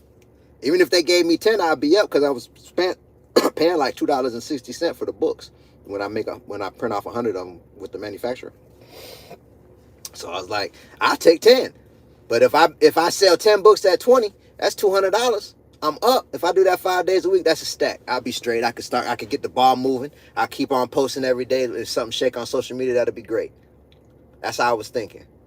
So when I wrote the book, it was about that. It was about helping people lose weight and selling something that I created. You know what I mean? And not being a middleman for other people. So it wasn't about health. I didn't write the book to help people get healthy or nothing, because that wasn't my experience. Like I didn't have any health issues that I was aware of, you know, so that I don't feel comfortable giving people health advice. I do feel comfortable giving people weight loss advice. Hope that makes sense. TikTok, do me a favor. I see people pulling up. If you could drop a 4 in the chat, let me know, because I'm trying to see if my phone working good, because I was just on the live on Facebook and the chat wasn't working right. Okay, Mills, what they do? Jason, what's popping? All right, so we good. What's good, bro? I appreciate your wisdom. I read ingredients on everything I eat. Thanks to you. That's live. That's live. And for me, though, you know, my prayer for you, the longer that I stay consistent reading the ingredients, the better it keep getting for me. You know what I mean? So that's my prayer for you, man, is to stay consistent. What time is it? 7:03. Them boys out there practicing today, man. Hey there, haven't seen you in a while. Yeah, I haven't really been going in on TikTok lately. I've been focusing more on Facebook and YouTube. Is when what's hitting is when is Facebook and YouTube been hitting super hard, and I keep getting like TikTok keep flagging my account, man. It's starting to be, you know what I mean? So I was like, let me fall back for a little bit. So I fell back on TikTok. I still post a little bit, but I haven't been going live. You know what I mean? And I'm careful what I say when I'm live on TikTok, for real. Clarity is power, weight loss versus health info. Cool. Yeah. So yeah, that's real. And so and what's crazy though, deep down, everybody knows there's a connection between our weight and health.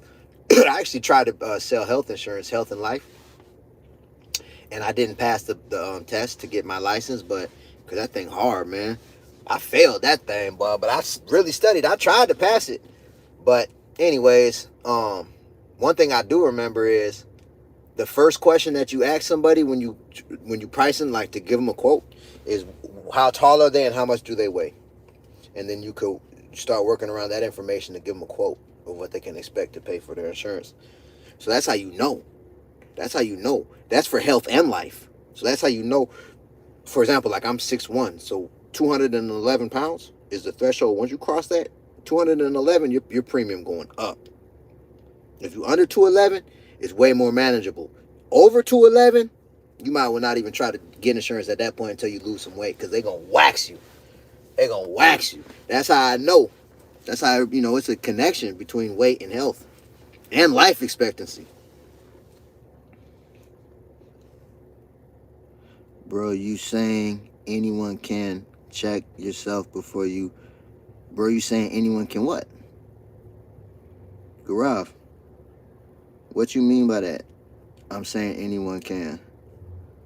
How long you recommend a water fast for? Whatever, that's a great question. Like, so when it comes to, I actually briefly talk about fasting in my book. I do a 24-hour water fast almost every single week. One per week. And when it comes to fasting, I feel like there's too much evidence that supports it being healthy. You know what I'm saying? There's too much evidence. And so it's even in the Bible. Like, fasting is in the Bible. And so when it comes to fasting, I feel like it depends on the person and where you're at in your growth. You know what I mean? So like, if you never went a whole day without eating nothing, I would try to do like a 18-hour fast. So that'd be like, if you go to sleep at 8 at night, 8 the next morning would be 12 hours. and then you just count 6 more hours from then before you eat. You get what I'm saying? And then I would do that once a week until it started getting easier. And then I would try a 24-hour fast. You know? And I would kind of just, I try to do that once a week, maybe for a year or so, or half a year. And then if I wanted, I would just go up in small increments. You get what I'm saying? That's what I'm personally doing myself. Like I went up on the longest fast I ever did. Water fast was 5 days. I want to do a week, but I ain't in no rush. I'm slowly getting there. The next one I'm gonna do is 6 days. I might do one of them per year. You feel me?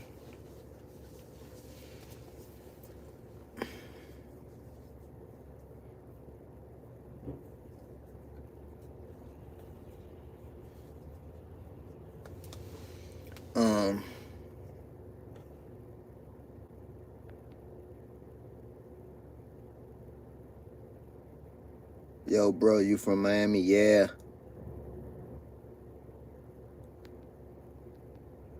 Yeah, man, we from down here in Miami, man. I'm doing a 3-day fruit and veggie fast. That's actually like a cleanse. Fasting is when you don't eat nothing. You know what I'm saying? Or you just drink water. It's a fruit and veggie cleanse. I'm on day 1 now. Then I would like to do the water fast 3 days. Yeah, man, if you've gone that long without eating, go for it. But to me, when it comes to eating, it's more just about eating natural and gradually working your way towards being able to do that in a way that it's not really, it's not too hard on you, because, there's a lot of evidence about this too, like people pushing themselves too much. It could be unhealthy to try to do a big jump. Like if you never went 3 days without eating, I wouldn't suggest going straight in and trying to do 3 days. You know what I mean? One, it's going to be very hard. Every time I do a fast, every year we do we keep the Day of Atonement, so we don't eat nothing, or we do a dry fast where we don't eat nothing or drink nothing for 24 hours, and we make our children do it too. And every year, at least one of them throw up. And it's a real interesting study about this, and more than one. This is public information about the connection between cooked food and addiction. When we eat anything that's been heated up past 200 and something degrees Fahrenheit, when we consume it, it could be food, it could be dope, it could be anything. It could be a burnt piece of wood, like anything that's been heated up like that, and we consume it, our brain releases endorphins that are addictive. So if we do that over like a few days in a row, and then we stop, we have symptoms where our stomach go to growling, rumbling. We start to get aggravated. People call it getting hangry. Start getting headaches. Like nerves start getting bad. And our whole life, people always just say, "Oh, you're hungry. Go eat something." And then we'll go eat like a sandwich or something. You feel me? Probably get some chips or whatever, and then the feeling go away. But those same symptoms are like the same symptoms of when people getting off dope and alcohol. Your stomach start knotting up, start dealing with cramps, sweats, body aches, aggravation, mood swings, vomiting. It's the same thing happens with food. If you stop eating cooked food, if you just fast and you don't eat nothing, a lot of times people will vomit. My kids do it. They'll end up getting sick. They throwing up. That's the body purging. So in other words, what we was taught was called hunger is really is withdrawals from cooked food. There's a whole school of thought that believe that, and I believe that. How I know? Because you could test it like this, like eat a big breakfast, like eat whatever, like pancakes and sausage or whatever, like eat a regular breakfast, right? That's cooked. And then don't eat nothing. Try to make it to the end of the night. Don't eat nothing. If you can make it to the next day, that's even better. Don't eat nothing. And then eat a big salad. And then eat a big salad. Eat a big salad. Where like your stomach full. And I bet you don't feel satisfied. It ain't gonna get it for you. I'm telling you right now, that salad is not gonna cut it, man. You gonna be like, dang, man, that it's like it. You gonna feel like, dang, it ain't hit the spot. You feel me? And when you aware of it, I went to tripping when I became aware of it. I'm like, dang, I am addicted to cook food like dope for real. Like it didn't hit that craving for real. It ain't hit that craving for real, man. Keith Cooley, I just seen the order come through. Keith is love.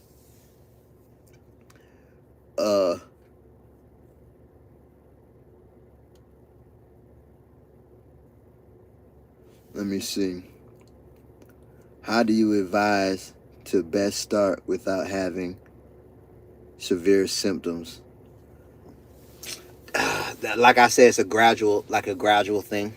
You know what I mean? A gradual thing. Probably do an 18-hour. Do that once a week for maybe a few months, and then do a 24-hour once a week for a few months. See where you're at. You feel me? Just gradually ease into it. You know?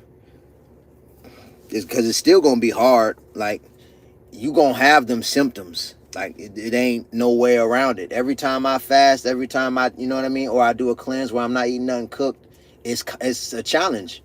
But every time I do it, I know what I'm going into, and I told myself what I'm gonna do, so I do it. So what that's doing is, that's creating a new person. That's creating a new reality, a new personality. It's making me a better version of myself. Every time I set out for a challenge that I know that's gonna help myself, and I tell myself I'm gonna do it, when I do it, I level up a little bit. You know what I'm saying? I become better, you know? So it's worth the challenge to me. That's how I look at it. It's just like exercise. Like, that's why I'm starting to exercise. Exercise makes me better. I look crazy dark on YouTube right now. I'm trying to... Let me see something. Why it looks so much darker on this phone? Look how bright this phone is compared to this phone. I don't know if you can see it good. Whatever.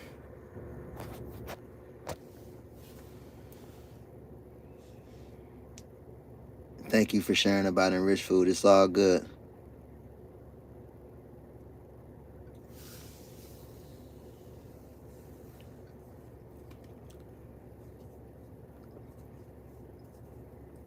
Let me see.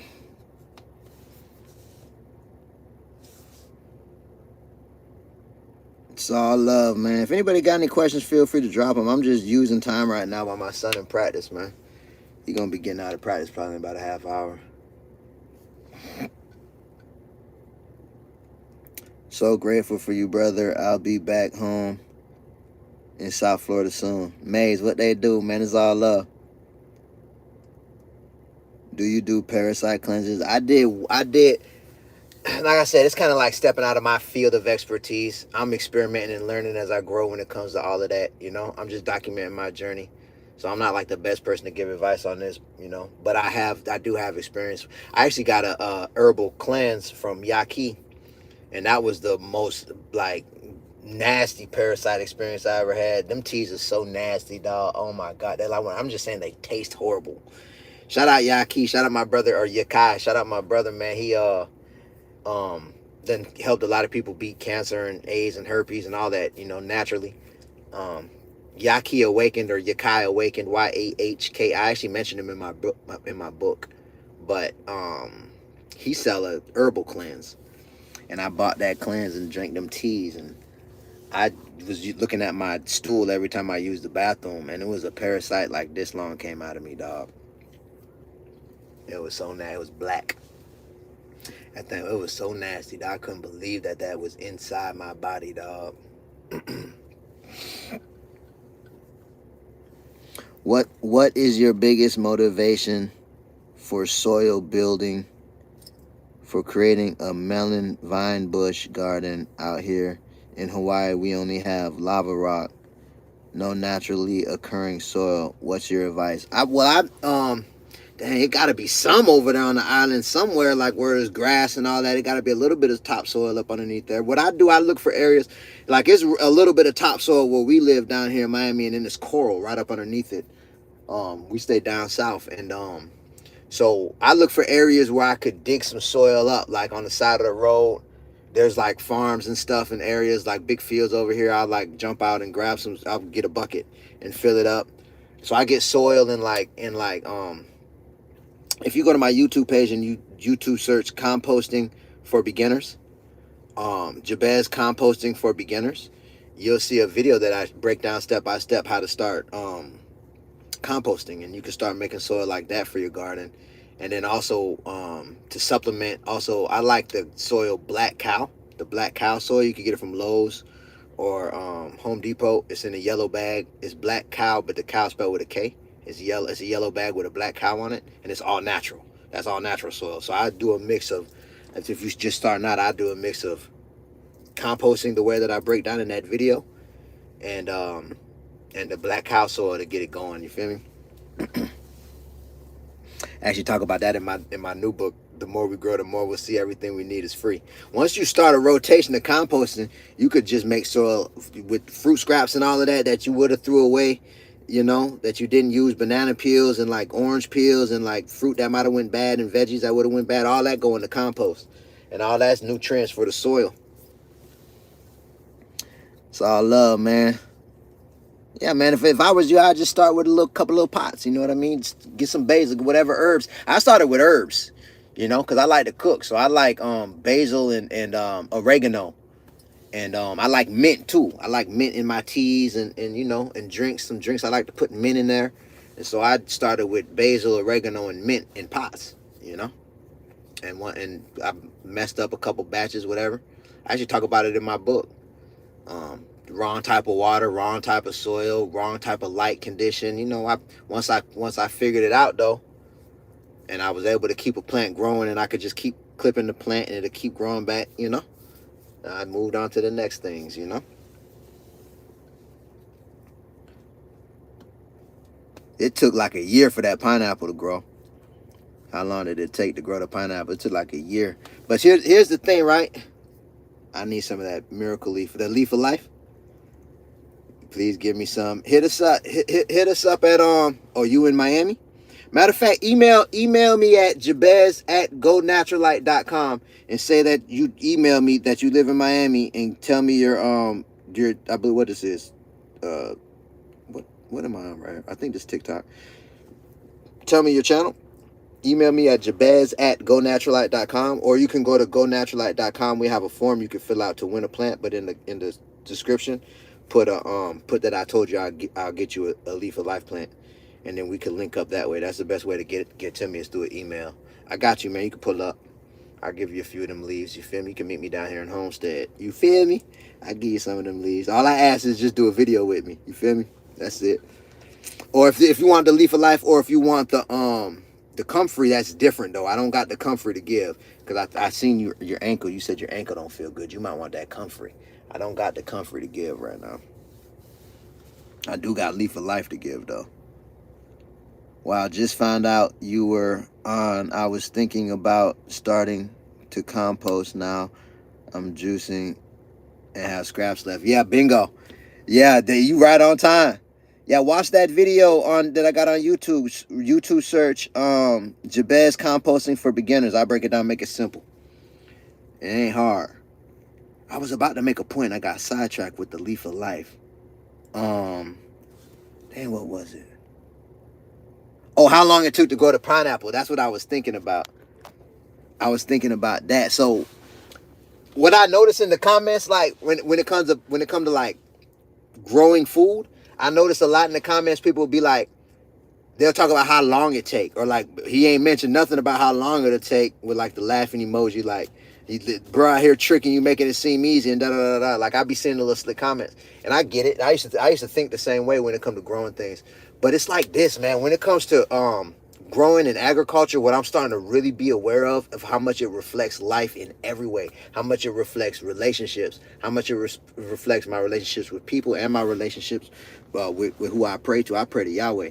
How it affects, it's the same as it reflects business. It reflects every aspect of life. So when it comes to growing things, right, it's about planting seeds in repetition.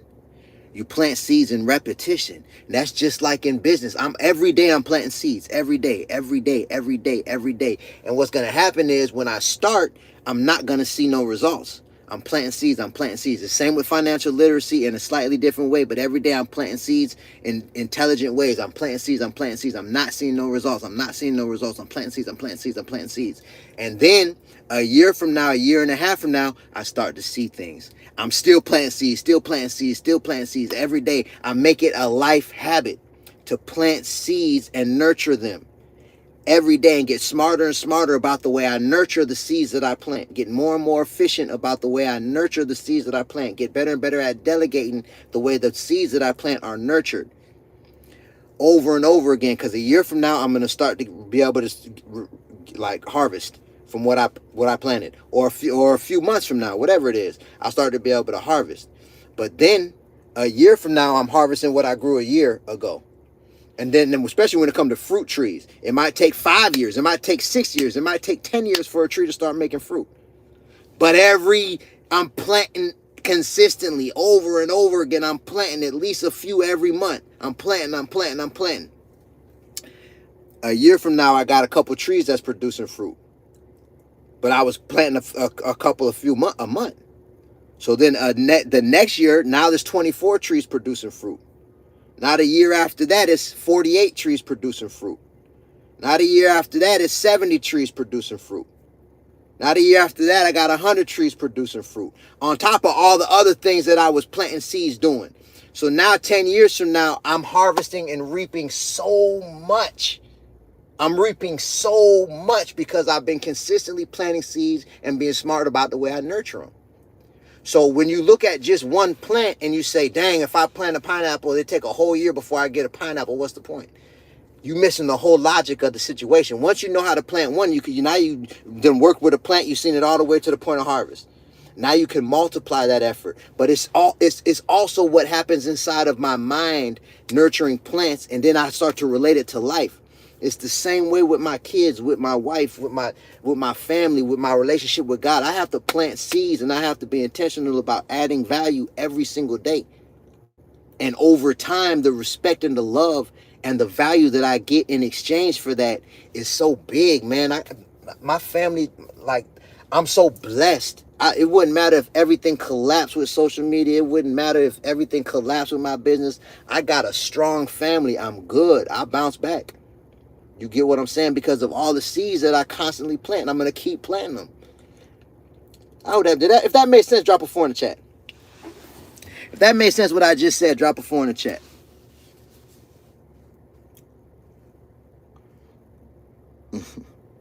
Someone said oxygen for sale. Anyone interested? You funny.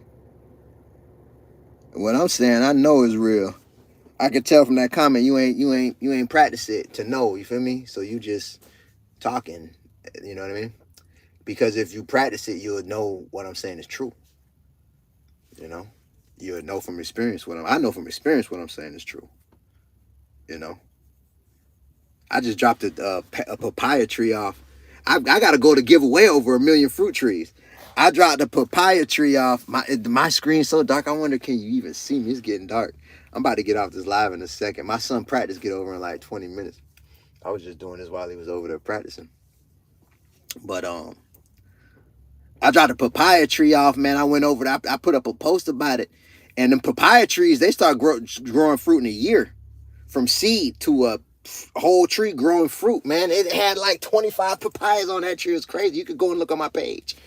Full of papayas. And I had one potted that I was going to give away, but the roots went through the pot at our place. And I was like, man, let me just let this tree grow. I cut the pot around the roots, and I just let the tree grow. And now that one's starting to grow papayas. I'm about to do a video about it. Appreciate that, Mel. That I was talking about on We Can See You. I appreciate that, Mel. Good. Tennessee. We was just out there in Tennessee. I love Tennessee, man. Our business partner is actually in Tennessee, in Franklin. Thank you for all you do. Bless you all. I appreciate that. That's love. Yeah, man. So, because I really pray that hit somebody's spirit what I just said, though, because it's so important to know like the cycle of things, like in time, space, reality. A lot of us don't have what we want. Like we might be out, because I understand poverty. I know what it's like not to have it, you know. I know what it's like to live with nothing, you know, and go over a day without food because I ain't have it. You know what I'm saying? So I know that. And so all I wanted more than anything else was money and to make a way, you know? And I was out here doing my best, but I was lost at the same time. And I didn't understand the principle of planting seeds in life, like, and really looking at what seeds can I plant in business, you know? For example, a seed that I planted was I'm going to do one video on social media, 30 seconds minimum, every day the rest of my life. Every single video that I do is a seed that I plant. Every single video, because someone could see that seed and they remember me, and then down the line they see another video. And then down the line they see another video. Then down the line they see another video. And they're starting to make sense. And they say, man, Jabez, all right, man. I like Jabez. Down the line they see another video. And they say, you know what, man, let me grab one of his books. Let me grab the journal. Let me grab some seasoning from him. Let me check him out, man. Let me see what he got going on. Every time I'm dropping new things, oh, let me join the community. You know what I'm saying? It's because all them seeds that I planted. That's just one example. Choosing to write a book was a seed. Taking the time to sit down and write the book and really be intentional for when somebody read it, it could help them. If they apply what I'm writing in their life, it could help them. That's a seed that I planted. Then me and my wife created our family cookbook and our kids helped. That was a seed that we planted. You get what I'm saying? When the book was done, it ain't just going to sell itself. Now what I got to do, I got to plant more seeds. So now I got to sell it. I got to let people know what's going on. I got to paint a picture of the value of it. So I can do that face to face. I could do that through social media. I could collect emails. I could send out emails. I could send out text messages. I got to let people know. I could take pre-sales. You know what I mean? I got to plant seeds. I got to continually plant seeds. This is just some examples, but so when it comes to family, like, I got to let my kids know I see what they doing. I got to ask them what's going on in their life. I got to let them know I love them. I got to give them value. Every time I do those things, I'm planting seeds with them. Every time that I make sure they got a meal on the table, that's a seed I planted. Every time I make sure the bills are paid, that's a seed I planted. They don't got to worry about nothing. Those are all seeds. Every single day I do that are seeds that I planted that make them love me more and more and appreciate me more and more over time, especially the older they get, and then they start having to provide for theirs. They'll look back and all them seeds that I planted years and years ago, it'll be a time when they're in their 20s and their 30s to where the love and the commitment that they're going to have for me when I'm getting older and I start to decline, they're going to be there for me because all them seeds I planted back in the days. Every day is an opportunity to plant some more seeds. And if you don't plant them, guess what? You ain't going to reap nothing. And if you do, you will. So that's why I say, like, it's okay for the seeds not to grow and you don't get a benefit from it right then. Just keep planting and keep nurturing them. Keep thinking about what can you do that'll be beneficial down the line if I do it today. And do it. And just keep doing it. Eventually, you're going to hit a point where you're going to look back and you'll be like, dang, dog, I'm so glad I stayed consistent doing this, dog. I'm so glad. You might not see it for a year or two, but when it hit, and then you keep being consistent, and then once you catch that motion, don't stop. Don't get comfortable and stop. I did that a couple times in life.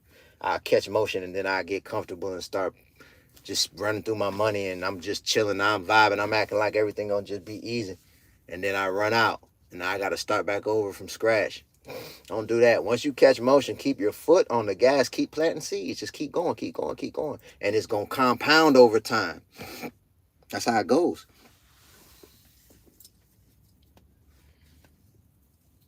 I appreciate the love.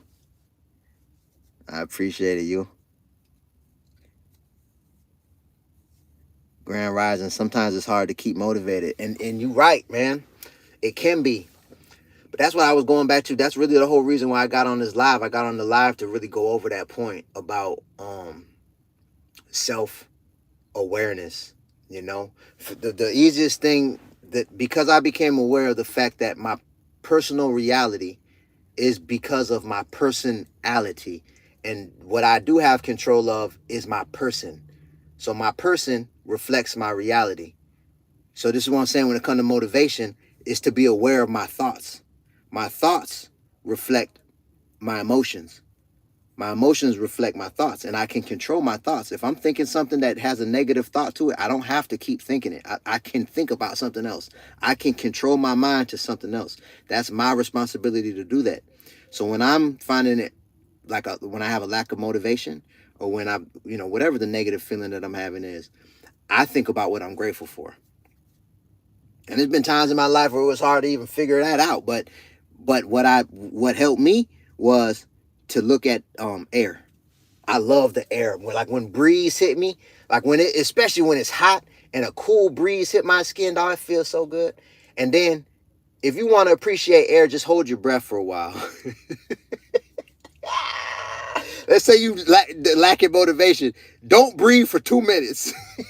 I bet it's gonna be hard. You're gonna be like, and then think about how much you appreciate the air. The creator of all things ain't asking you for nothing. He's just giving you air every day, all day. We got air, man, and that's the main thing we need. I can go outside and look at trees. I could observe how plants grow, and I could really just think about it. I could really just look at nature and think, man, well, how can nature's patterns help my life get better? You know what I'm saying? I could think about the people that I've had in my life that helped me, and I could call them and tell them I just thought about them and I appreciate what they did. You know what I'm saying? I could think about what they did for me, and then I could think, how can I do that for them or somebody else? So now my person is thinking things that feel better.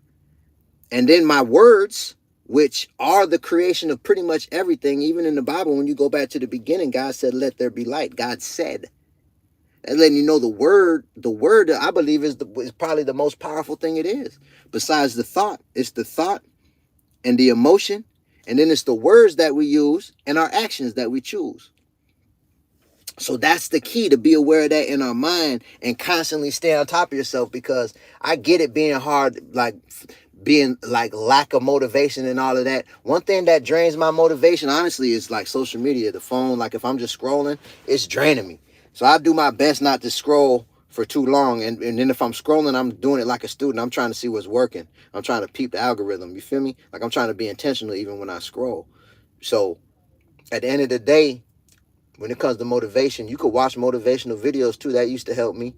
But just do things that bring you into a better vibration. And at the end of the day, that's your responsibility. That's everybody's responsibility for themselves. Ain't nobody coming to save you. Nobody coming to save me. So we got to be the ones to say, okay, I believe that motivation is hard. So, okay, what can I do to kill that belief? Motivation is possible. I can do it.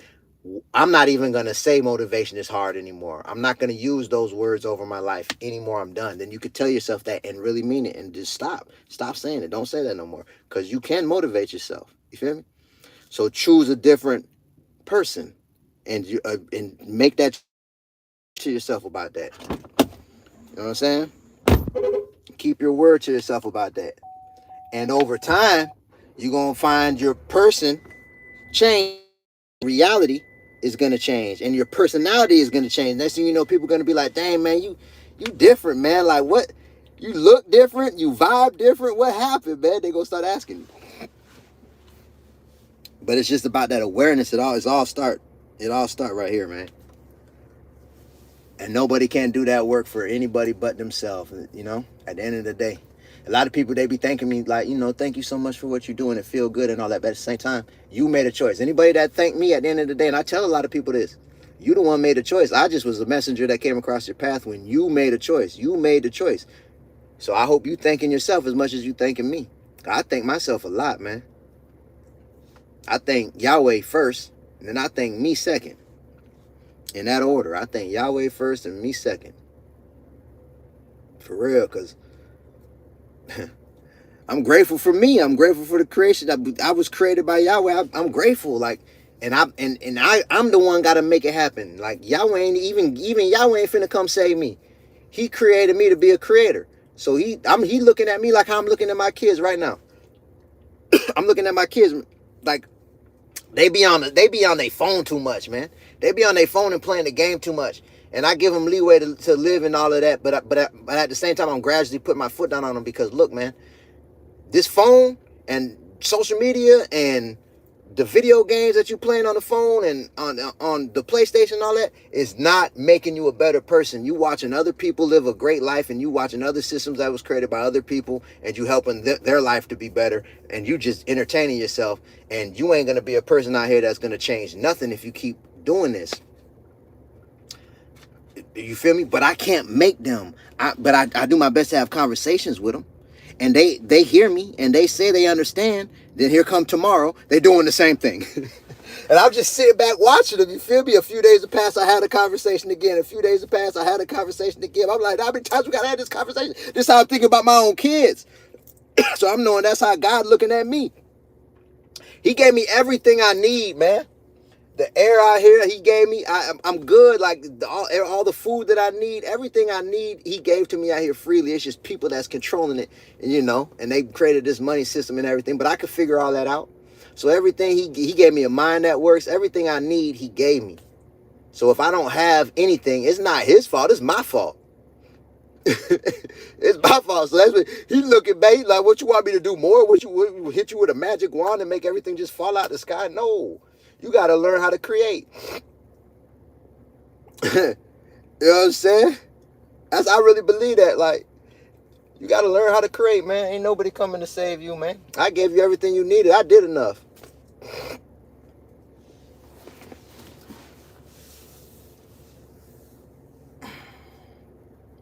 All right, Annie, it's all love.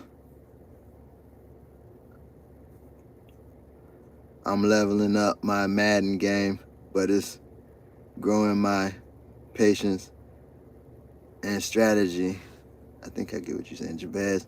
Jesus loves you, and Jesus will take care of you and your family. If you Jesus first, Jesus will put you first. Yeah, shout out Yeshua, man. Shout out Yeshua. I believe we got the same blood. That's a whole nother story. I believe me and Yeshua and a lot of us in America got the same bloodline. That's a whole nother story. So I appreciate my ancestors big time. It's unfortunate too, they cut our history. But at the same time, our ancestors was tripping and let it happen. So we could blame other people and be like, oh, it's y'all fault. Y'all did this to us in the past and da da da da da. Now our ancestors let it happen, man. And guess what? Ain't nobody coming to save us.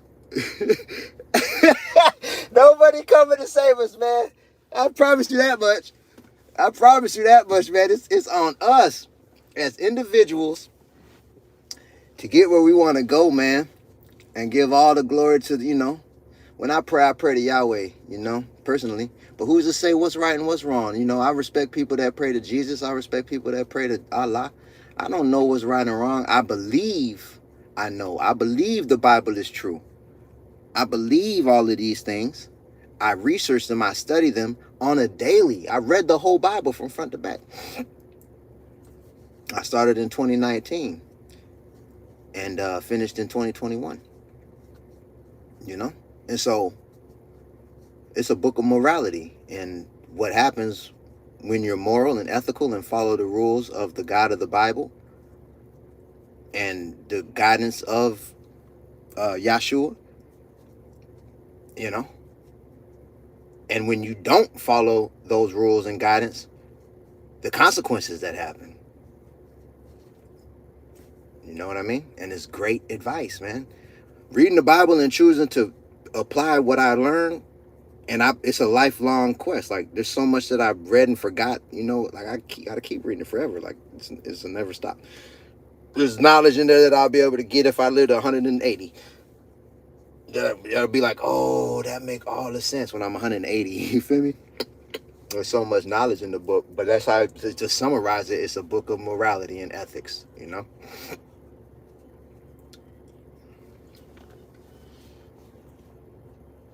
Are you outside? Now I'm in the car, man. I know it's dark, man. I'm in the car. I'm waiting on my son to get out of practice. He over there practicing. I don't know if you can see the field. He over there practicing right now. He plays soccer. He actually the goalie. He getting good too. Like, he on a good team. You're getting good. How do you feel after you read the Bible? How did you feel after you read the Bible from cover to cover? My life was getting better. You know what I mean? So it was more so, it wasn't like a feeling that I got when I finished as much as, because it took a long time and my life was like over a period of almost 2 years it took. And so and I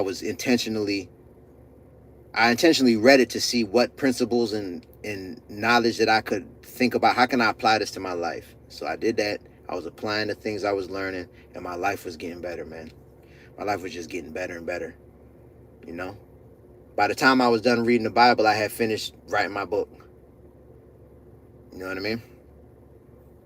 By the time I was done reading the Bible, I had finished writing my book. Not too long after that, I went viral on TikTok. So at that point, I'm sold. I'm like, okay, I'm in. I'm all in. I know this is real.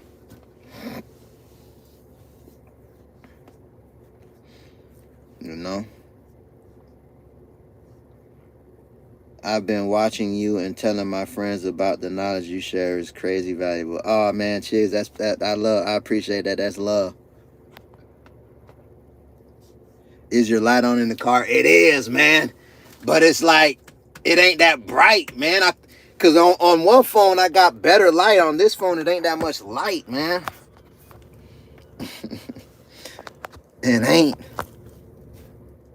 I'm trying to see, is it a way where, can I get over here? Let me go like this. Let me see if I pull up over here. Matter of fact, let me not. I'm about to get off this live, matter of fact. I think I'm going to wrap this live up and walk out there in a second. But, what do you feel about being born again? I feel like it was, I don't really like to use the term born again. But it was kind of like that for real. I'm a different person. I feel like I will, for the rest of my life, I'll be going through phases of being born again in ways, like elevating with new awareness as I keep learning more and applying what I learn.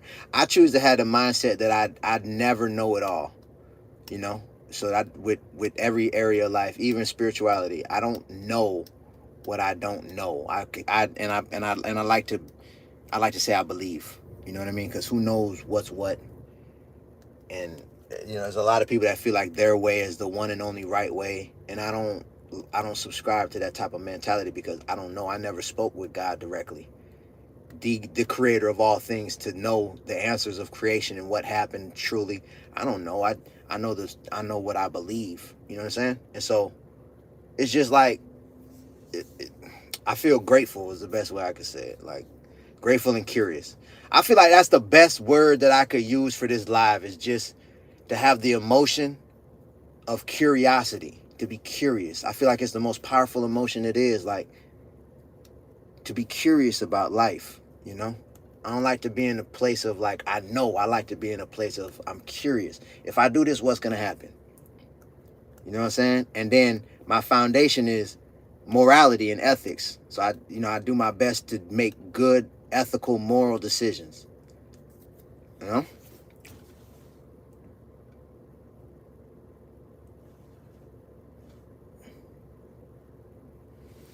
Black print, man, is love.